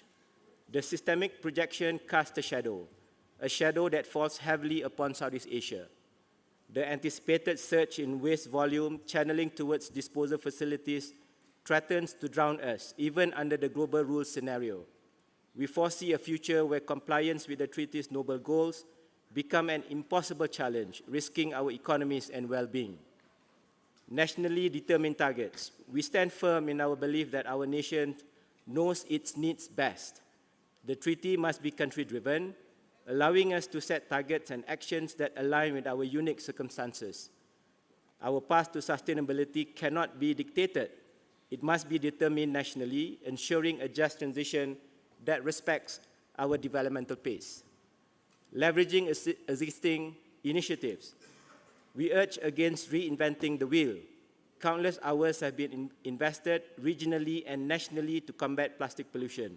These include not only initiatives by the government and regional cooperation under Regional Seas Program, but also efforts by the industry, private sector, and civil society to move towards sustainable consumption and production and effective recovery of plastic waste. The treaty should leverage this initiative, building upon the work already done. Let us not waste resources duplicating efforts, but unify our strengths to fight the battle collectively. Trust and transparency. To establish an impactful instrument that will really protect the environment from plastic pollution and transform the world's plastic industry, all stakeholders must agree to approach and attempt to discuss about the difficult aspect of realizing the treaty's ambition. Governments must play a supportive and facilitative role in driving actions towards the treaty's goal. The industry must aim to commit and deliver their commitments in a transparent manner, and the civil society must play the check and balance role. Only with trust can all stakeholders build confidence and establish collaboration towards ending plastic pollution. The imperative of a global circular economy. We stress the need for a clear and legitimate platform, a platform that nurtures the global circular economy. And we implore you to understand that our economies are intertwined globally. We need a space where ideas, technologies, and resources can flow seamlessly, fostering growth and sustainability. In closing, Chair, we urgently call for you to comprehend the critical balance our economies hang upon.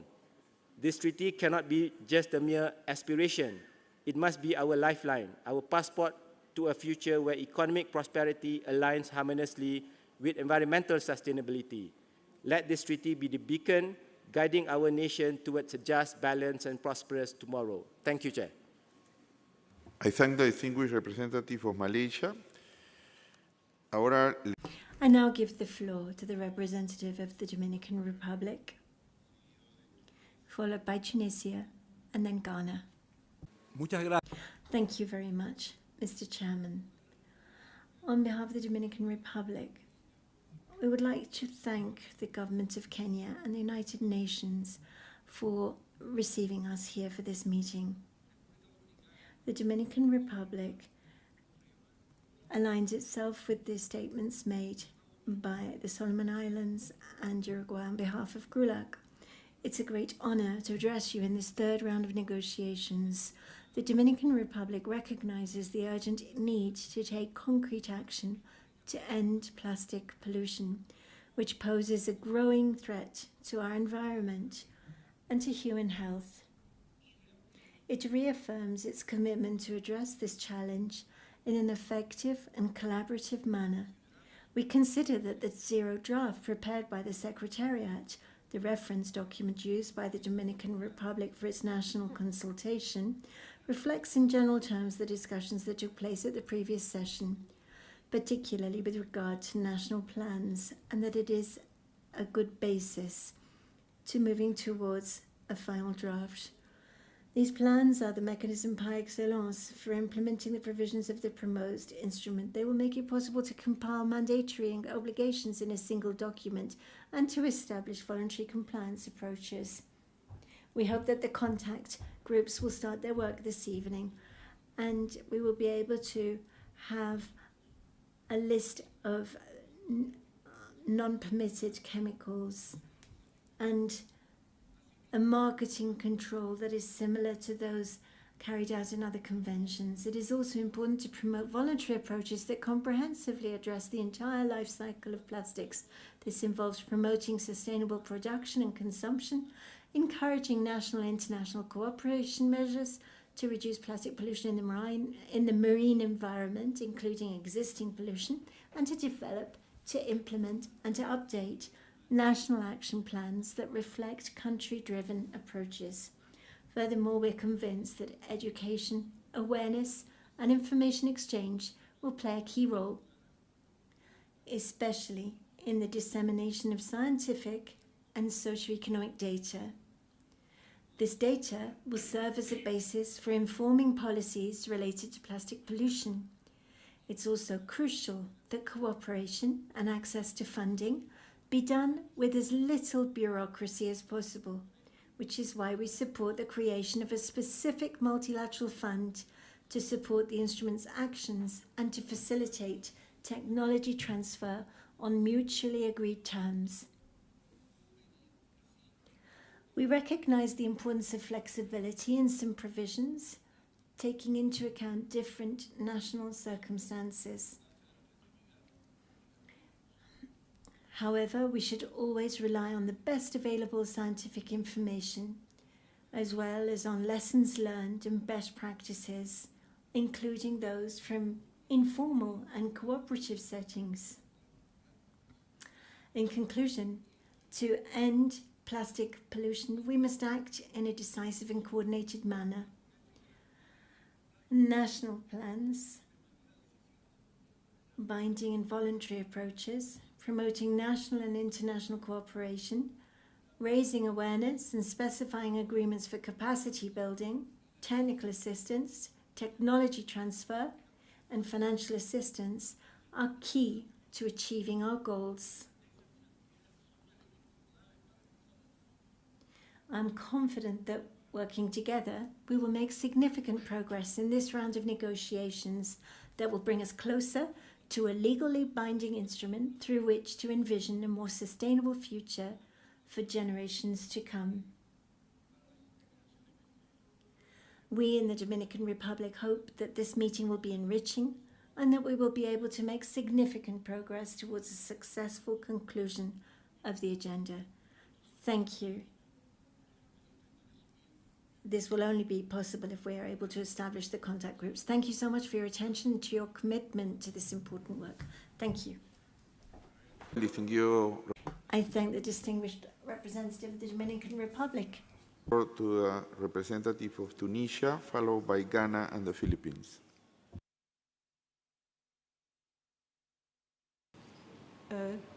Thank you, Mr. Chair. Monsieur le Président.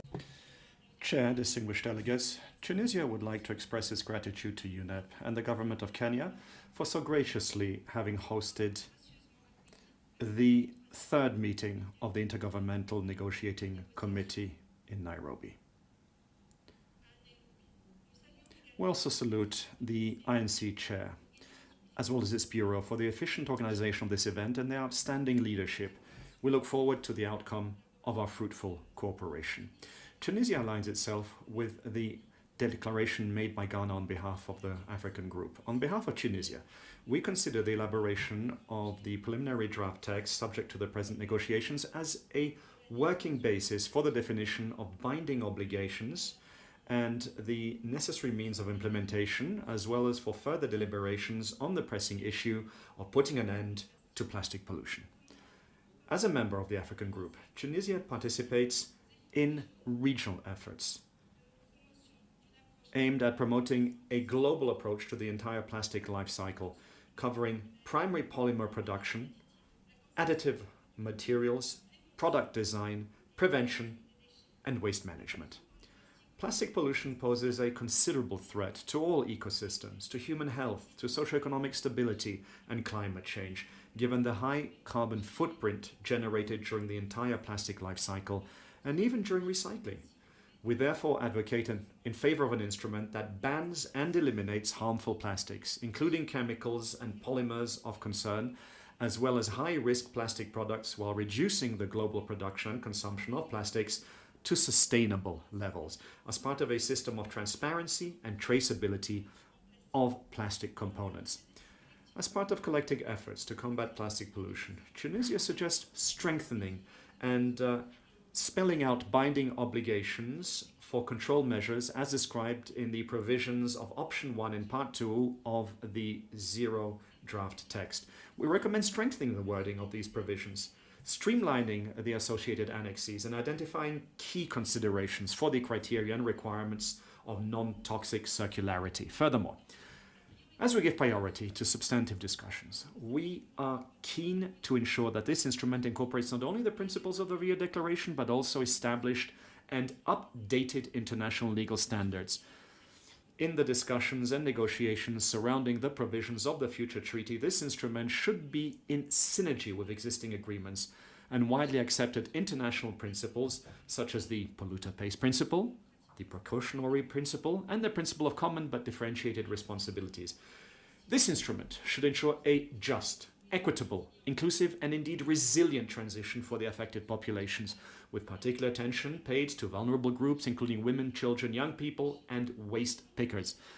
In the global effort to combat plastic pollution, it is essential to recognize that not all nations have the same resources, capacities, and skills to deal effectively with this pressing issue. Many vulnerable developing countries, particularly those with limited financial and technical resources, face major challenges in tackling plastic pollution on their own. Tunisia therefore stresses the need for a multilateral fund to be or to serve as the main international mechanism for providing the necessary, predictable, sustainable, and adequate technical and financial resources to states needing to meet their commitments under the future instrument. The future instrument should facilitate information exchange, should facilitate capacity building and international cooperation, and coordinate the best available science on sustainable consumption and production, research technologies, and indigenous knowledge. By way of conclusion, Tunisia wishes to reiterate its gratitude to the Chair and the Secretariat for the considerable work that has led to the formulation of a zero-draft text for the instrument. We call on the committee to engage in constructive discussions leading to the first version of the text of the instrument to be considered at the committee's 4th session. We look forward to the adoption of clear mandates and timetables for the intersessional work necessary to bring us closer to the bold and ambitious goal of a legally binding instrument to put an end to global plastic pollution. I thank you, sir. I thank the distinguished representative of Tunisia. I will give the floor now to a representative of Ghana, and followed by the Philippines and Switzerland. Before that, I would like to remind delegations to try to speak slowly in order for our interpreters to follow you. Thank you. I give the floor to a representative of Ghana. Mr. Chairman, Ghana wishes to extend sincere appreciation to UNEP, the people and the government of Kenya for hosting the 3rd Intergovernmental Negotiating Committee meeting in Nairobi and for their warm hospitality. Ghana is currently undertaking a number of interventions on the plastics front, which ties into what is happening at the global level, most especially the development of an international legally binding instrument on plastic pollution, including the marine environment. Ghana now has a national plastics management policy which adopts a circular economy approach to the managing of plastics by focusing on the creation of economic opportunities for reusing plastic waste, encouraging recycling, recovery, and remanufacture of plastics, as well as creating a system of reduce, recover, reuse plastics while eliminating single-use plastics. Mr. Chairman, Ghana aligns itself with a position made by the African Group and submits as follows. The treaty should address issues along the full life cycle of plastics in order to ensure the prevention of plastic pollution. Issues of just transition should be adequately reflected to address people in vulnerable situations, especially women, children, youth, and waste pickers who may be negatively affected by the implementation of the treaty. Set up a multilateral fund to provide accessible, adequate, predictable, and sustainable financing resources for countries under the future instrument. The fund should be the vehicle for providing financial assistance to recipient countries on a grant basis for enabling activities and incremental calls. Calls for the future instrument to take into account the Bamako Convention prohibiting the transboundary movement of hazardous waste in Africa. Finally, Chair, as a co-facilitator together with Canada that gave birth to this historic process, Ghana will maintain a sustained interest throughout the INC process to ensure that we have a treaty that is meaningful, implementable, transparent, ensures reduction of inequalities among nations, inclusive, a treaty whose implementation can be monitored and evaluated to assess its impact on especially the vulnerable, and ultimately a treaty that addresses plastic pollution, including in the marine environment, to ensure a healthy environment that sustains life. I thank you. I thank the distinguished representative of Ghana. I now give the floor to the representative of Philippines, followed by Switzerland and Egypt. Mr. Chair, Excellencies, distinguished delegates, the Philippines is honored to join you this week in Nairobi for INC-3. We extend our gratitude to the government of Kenya for hosting this meeting. We'd also like to thank the Chair and the Secretariat for the preparations for this meeting. Mr. Chair, first of all, the Philippines aligns itself with the statements made by the Asia-Pacific Group and COBC. Mr. Chair, the zero draft gives us a good starting point. It captures most of the discussions and the fault lines that surfaced at INC 1 and 2. We hope to fill in identified gaps at this INC session. The draft parallels the evolution of our domestic laws in addressing waste, expanding from downstream to upstream approaches. 2 decades ago, our laws mandated an ecological solid waste management framework. Last year, this was expanded to include extended producer responsibility alongside the Philippine Development Plan and Action Plan for Sustainable Consumption and Production. In the interest of time, we wish to highlight the following observations, and a longer version of this statement will be uploaded. We welcome the high ambition reflected in zero draft provisions on binding global and nationally determined targets, including minimum requirements and targets. 2, global standards, criteria, lists, and harmonized information are also welcome and necessary complements to these binding targets.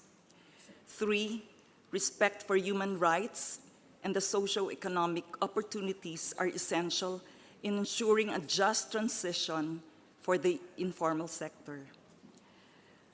4, provision of means and tools of implementation is important for developing countries, particularly environmentally and ecologically vulnerable developing countries like the Philippines, affected as it is by its archipelagic setting, mega biodiversity, and climate change vulnerability. 5, the financing mechanism can take a 2-step approach designed for both early action support and long-term availability of adequate, timely support from a dedicated fund. 6, these specific obligations should be set against the Rio Declaration principles, particularly common but differentiated responsibilities, precautionary principle, prevention of transboundary harm, and non-restriction of trade and meaningful public participation. 7, the importance of best available scientific knowledge, including socio-economic assessments, through the establishment of a science policy body to inform the negotiations cannot be overemphasized. Mr. Chair, we need to ensure that this instrument is equitable, inclusive, and science-based. It is important to effectively respond to plastic pollution as part of a complex set of mutually reinforcing planetary threats in a manner that does not further threaten, but rather protects, supports, and improves human and environmental health and human rights. The Philippines will work constructively with all INC members towards an instrument that is comprehensive and contributes to sustainable development. Thank you, Mr. Chair. I thank the distinguished representative of the Philippines. I now give the floor to a representative of Switzerland, followed by Egypt and Congo. Thank you, Mr. Chair. Let me first thank Kenya for hosting INC-3 and to express our appreciation to you, Chair, and your team for the excellent work in preparing the zero draft. You managed to compile a comprehensive document which encompasses the views expressed at INC 1 and 2 in a very limited time. The text provides Member States with options on the full life cycle as requested by UNEA Resolution 5/14 and includes relevant elements such as reporting and transparency. We support to work from the basis of the zero draft. We also support the statement delivered by the High Ambition Coalition on behalf of 63 countries, and we confirm our commitment to work towards a treaty that enables us to end plastic pollution by 2040. We all know that we have set ourselves an ambitious goal in finalizing the treaty text by the end of 2024. INC-3 marks the halfway point of the negotiations of the treaty, but there is still a long way to go. To advance our work further after INC-3 and ahead of INC-5, 4 and 5, we will need targeted intersessional work. This work will not replace negotiations or preempt the outcomes of the negotiations. It's about technical work that informs the INC and is to be considered by the upcoming INCs. In order to keep the timeline, we have to move at this meeting swiftly to substantive discussion. We support an approach with a first reading in the contact groups that allows us to go through the text. A second step would be to open the text, to add new text elements and options that might be missing, eliminate options that receive no support, and where possible, to start working on text. The two-step approach will allow us to gain first an overview and to understand the initial reactions from the others, while being able to introduce our text proposals and see them included in the textual outcome of INC-3. Mr. Chair, this delegation is looking forward to work constructively under your guidance and to strive jointly with all colleagues to develop an instrument that allows us to end plastic pollution. Thank you. I thank the distinguished representative of Switzerland.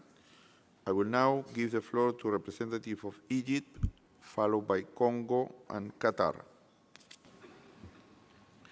Mr. Chairman, ladies and gentlemen, it gives me pleasure at the outset to express appreciation to the INC President and Secretariat for their support to efforts aimed at achieving the legally binding instrument on plastic pollution, including in marine environment, as mandated by UNEP Resolution 5/14. I would also like to commend UNEP and the people and government of sisterly Kenya for hosting this INC-3 meeting, where all environment-related meetings and negotiations should take place. Mr. Chairman, at its inception last century, plastic was considered a massive breakthrough innovation, originally supporting the environment and biodiversity protection as an alternative to the use of ivory in many industries at that time. Yet, with the passage of time and the piling up of plastic waste due to lack of adequate measures to dispose of and recycle it, plastic pollution has become a major world environmental problem. In this spirit, it is important to focus our efforts on devising an instrument that will end plastic pollution, as mandated. In doing so, we need to maintain a state-driven, comprehensive approach that takes into account the common but differentiated responsibilities and the varying circumstances worldwide, as well as the developmental goals and needs, so as to ensure that no one is left behind. Mr. Chairman, Egypt aligns itself with a statement delivered by Ghana on behalf of the African Group. Egypt also shares some of the concerns expressed by a number of previous speakers. We believe that for the successful conclusion of our collective efforts, we need to rest on solid grounds within the scope of the existing mandate. Egypt is of the opinion that ideas to be incorporated in the text should not deviate from that mandate and should aim at striking the balance needed to reach a consensual and comprehensive mechanism in order for it to be applicable. It should be in line with the modalities of multilateral environmental agreements and founded on two balanced pillars, namely pledges and means of implementation. Egypt's calls in this regard for striking an equilibrium between obligations and means of implementation, and for a negotiated process that is equitable, inclusive, and transparent, which recognizes the important contributions of plastic in society and promotes its sustainable production and consumption. On the other hand, it is crucial to ensure effective implementation based on an incremental bottom-up approach, which provides sufficient flexibility to developing countries, along with fair and equitable access to finance, new and affordable technologies, technical and human capacitation, with a view to promoting a just transition while bearing into consideration the relevant socioeconomic implications. It should be guided by the internationally agreed and well-established principles in UNEA Resolution 5/14, such as equity, common and differentiated responsibilities, and respective capabilities. Varying particularities and circumstances of states should be taken into consideration, allowing them to tailor their national plans according to their specific needs, priorities, and capabilities. In parallel, efforts should be made to promote the development and adoption of safe alternatives to hazardous chemicals, with a view to ensuring technology transfer and the provision of additional, adequate, predictable, and sustainable finance to such alternatives, as well as promoting sustainable practices within relevant industries. Any substitutes or alternatives to plastic polymers should be made available to developing countries at fair and affordable prices. Equally important is the need to establish a socio-economic scientific body to support the implementation of the outcome and assist in estimating the funding required for the developing countries in this regard. Modalities for its composition should meet member states' consensus and be based on balanced representation of both developed and developing countries. Finally, Egypt would like to echo the call made by His Excellency President Ruto during the opening session to host the Secretariat in Nairobi. In fact, Egypt is of the view that for the sake of efficiency, coordination, and rationalization of resources, the Secretariat of any new environment-related international agreement should be based in Nairobi, the only United Nations headquarters in the Global South. Asante sana. I thank the distinguished representative of Egypt. I now give the floor to a representative of Congo, followed by Qatar and the United Arab Emirates. Mr. Chairman of the INC, thank you so much for giving me the floor. We would like to thank the Kenyan government for its hospitality and also to thank UNEP for its facilities and for the organization of this current session. The Republic of Congo would also like to thank the INC Secretariat and you yourself for the session documents prepared for us. We align ourselves with the declaration made by Ghana on behalf of the Africa Group. Mr. Chairman, the zero draft document prepared by the chairman of the INC reflects the expectations of the majority of the world's population, including Congo, for a treaty with binding obligations covering the whole life cycle of plastics. The top priority for this meeting in Nairobi, in Congo's view, is to further clarify the binding obligations contained in the draft related to the elimination, the reduction, the safe circulation and use, and of waste management of high-risk plastic products, chemicals, and polymers. And Congo will do its very best working with all members of the committee in the contact groups. Mr. Chairman, any difficulties faced in complying with any of the binding obligations means that we, the states present here at this lofty forum, must determine the technical, technological, and financial resources that the treaty must provide in order to ensure effective implementation, especially for those developing countries which might be less well equipped. Mr. Chairman, Congo's hope, in echo of the Africa Group statement, is that this zero draft will form the basis for negotiations aimed at putting into place an instrument that includes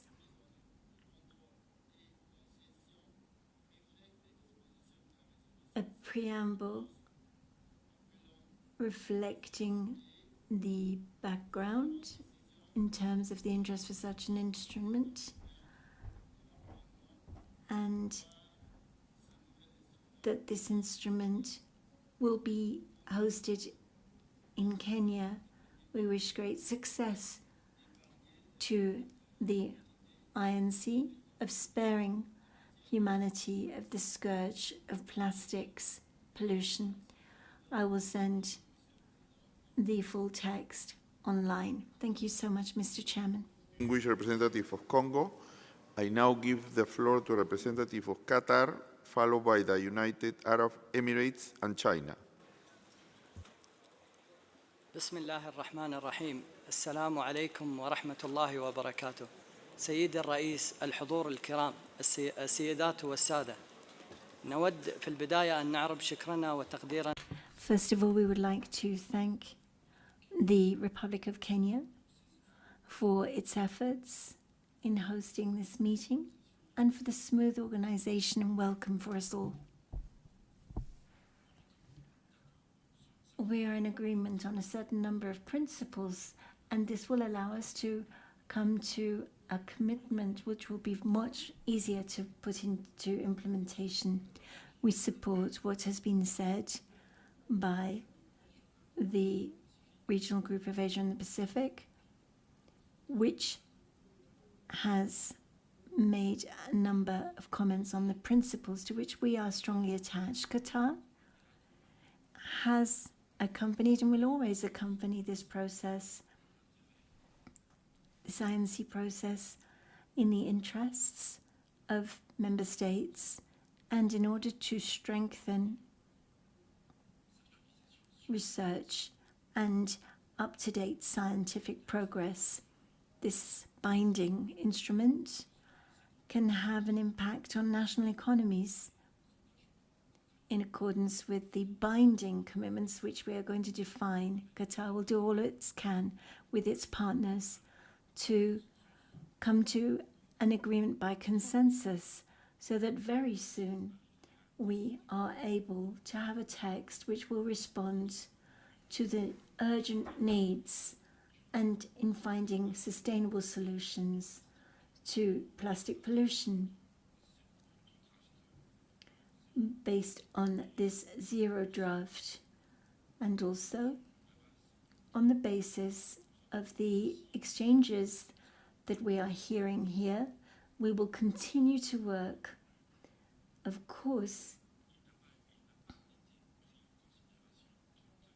not all views have been taken into account yet. We have heard some member states noting that their opinions have not been included so far in the document. We must note this and continue to work on a text which is inclusive, making sure that all of the necessary infrastructure is set up for its management, capacity building, recycling, collection of waste, and the circular economy.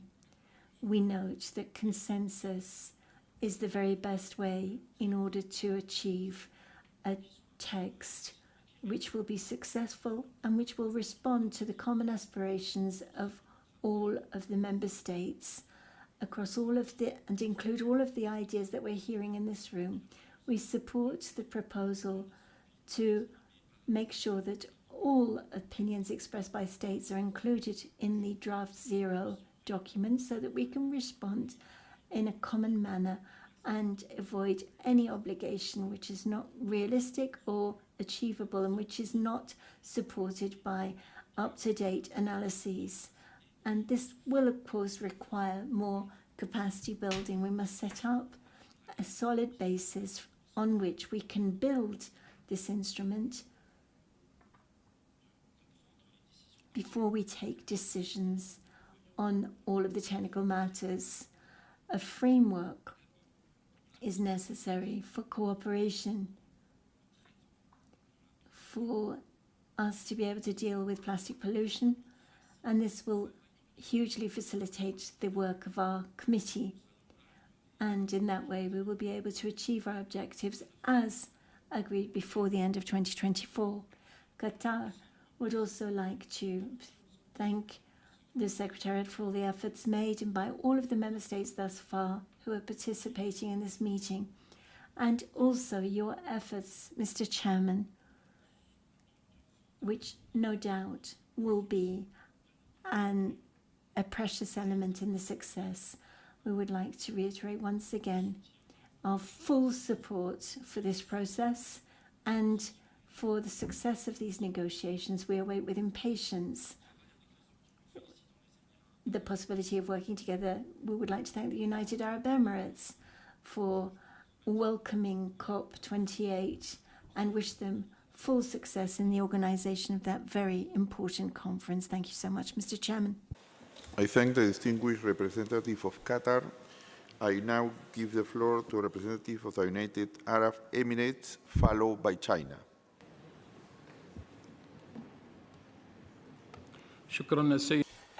Thank you, Mr. President. In the name of God, the merciful, the compassionate, may the peace and blessings of God be upon you all.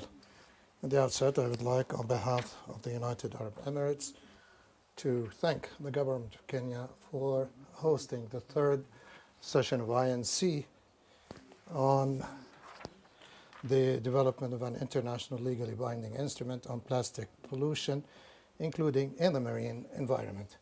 I would like also to thank you personally, Mr. President, as well as the Secretariat, for all the efforts that have been made to facilitate the works of this INC. Mr. President, we do stress the importance of this instrument to foster cooperation among states parties with a view to putting an end to plastic pollution.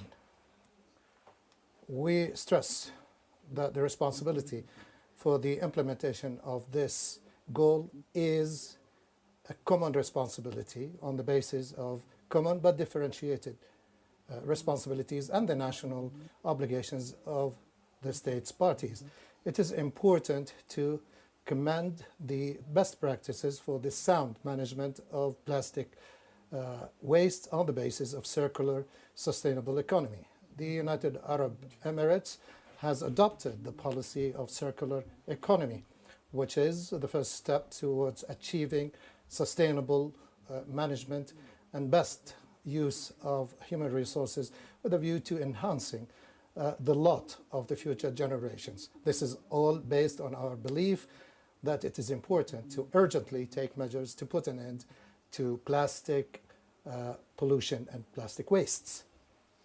We do support the statement by GCC, which was spelled out by the Brotherly Sultanate of Oman on behalf of the GCC countries. We also agree with the statements by the delegation of the Kingdom of Saudi Arabia, Kingdom of Bahrain, and the State of Qatar, in addition of other states on the zero draft. The statements stressed the importance to direct the contact groups to drafting a zero draft document based on the discussions during the meetings. But we need an amended and revised text to enhance negotiations. It is important that the contact groups work in complementarity with the discussions of this meeting. In conclusion, that we are a few days away from the inauguration of the UNFCCC COP28. We would like to thank you all, the Presidency, Secretariat, and the member states. We thank you for welcoming our efforts, and thank you for all your expressions of appreciation for the hosting of COP28 in our country. We in the United Arab Emirates would like to welcome you all and encourage you to participate in COP28, which will be hosted in the Emirates in Dubai between November 30th and December 12th, 2023. The State of the United Arab Emirates will continue to play its role to encourage people to adopt all best practices that will benefit the interest of the entire humanity. Thank you, Mr. President. The United Arab Emirates, and I now give the floor to a representative of China. Thank you, Chair. The Chinese delegation thanks the government of Kenya for hosting and supporting this meeting, and thanks the Chair and Secretariat for their extensive preparation work. Over the past few months, the Chair and the Secretariat have drafted and released the Zero Draft as mandated by INC-2, while regions and member states actively carried out coordinated and intercessional work. During the preparatory meeting, we exchanged views on important topics such as the principles and scope. And concerning this draft, we believe that it basically covers the most important elements related to the instrument and the main ideas of the member states, which provides a solid basis for following consultations. At the same time, it has to be pointed out that there is still much room for improvement in the current text. My delegation believes that ambitious control measures and control goals must be supported with equally ambitious and strong compliance support. This section in the text is a little bit weak, especially on financing mechanism, capacity building, and technical assistance. Lots of the concerns of the developing countries are not incorporated. As an important part of the text, we should conduct full discussions and reach consensus on this most important part of the document. In accordance with the mandate by the Resolution 5/14, the document should focus on pollution control of plastics at various stages. During the previous written submissions and during our interventions, we stressed once again the important contribution of plastics to economic development, that plastics do not equate pollution, and that plastic pollutions, in essence, is caused by environmental leakage and accumulation of discarded plastic products.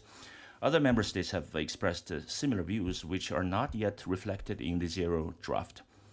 Mr. Chair, the Chinese delegation will work closely with all parties to carry out further work based on the mandate of the UN resolutions so as to submit a better and more balanced and improved text, or the first draft. We believe that the principles and scope of the instrument are crucial to following negotiations, which enable parties to work with the same understandings. We will look forward to conduct in-depth discussions during the contact group meetings. Thank you, Chair. Representative of China, distinguished delegates, we are approaching the end of our plenary meeting for today. I still have in the list 17 members of the committee. I therefore propose that we continue hearing statements in plenary tomorrow morning at 10 a.m.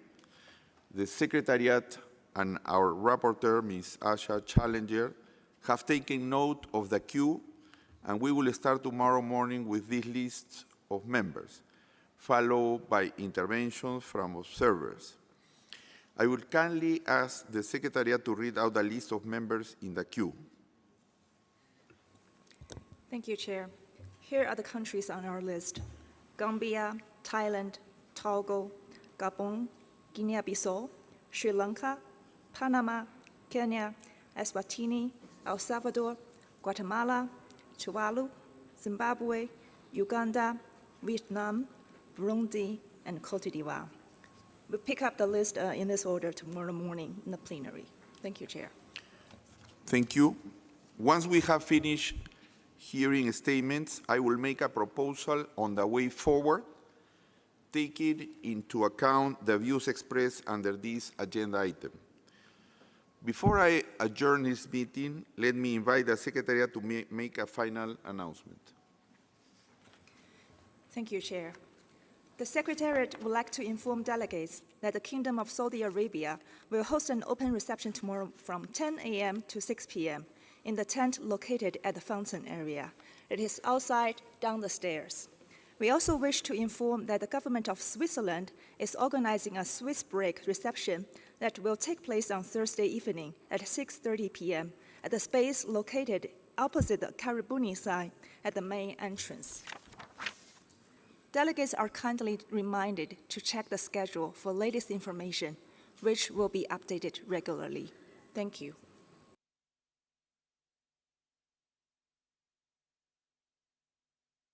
I maybe can give the floor to Saudi Arabia if they want to inform more about the reception. If you want to take the floor now.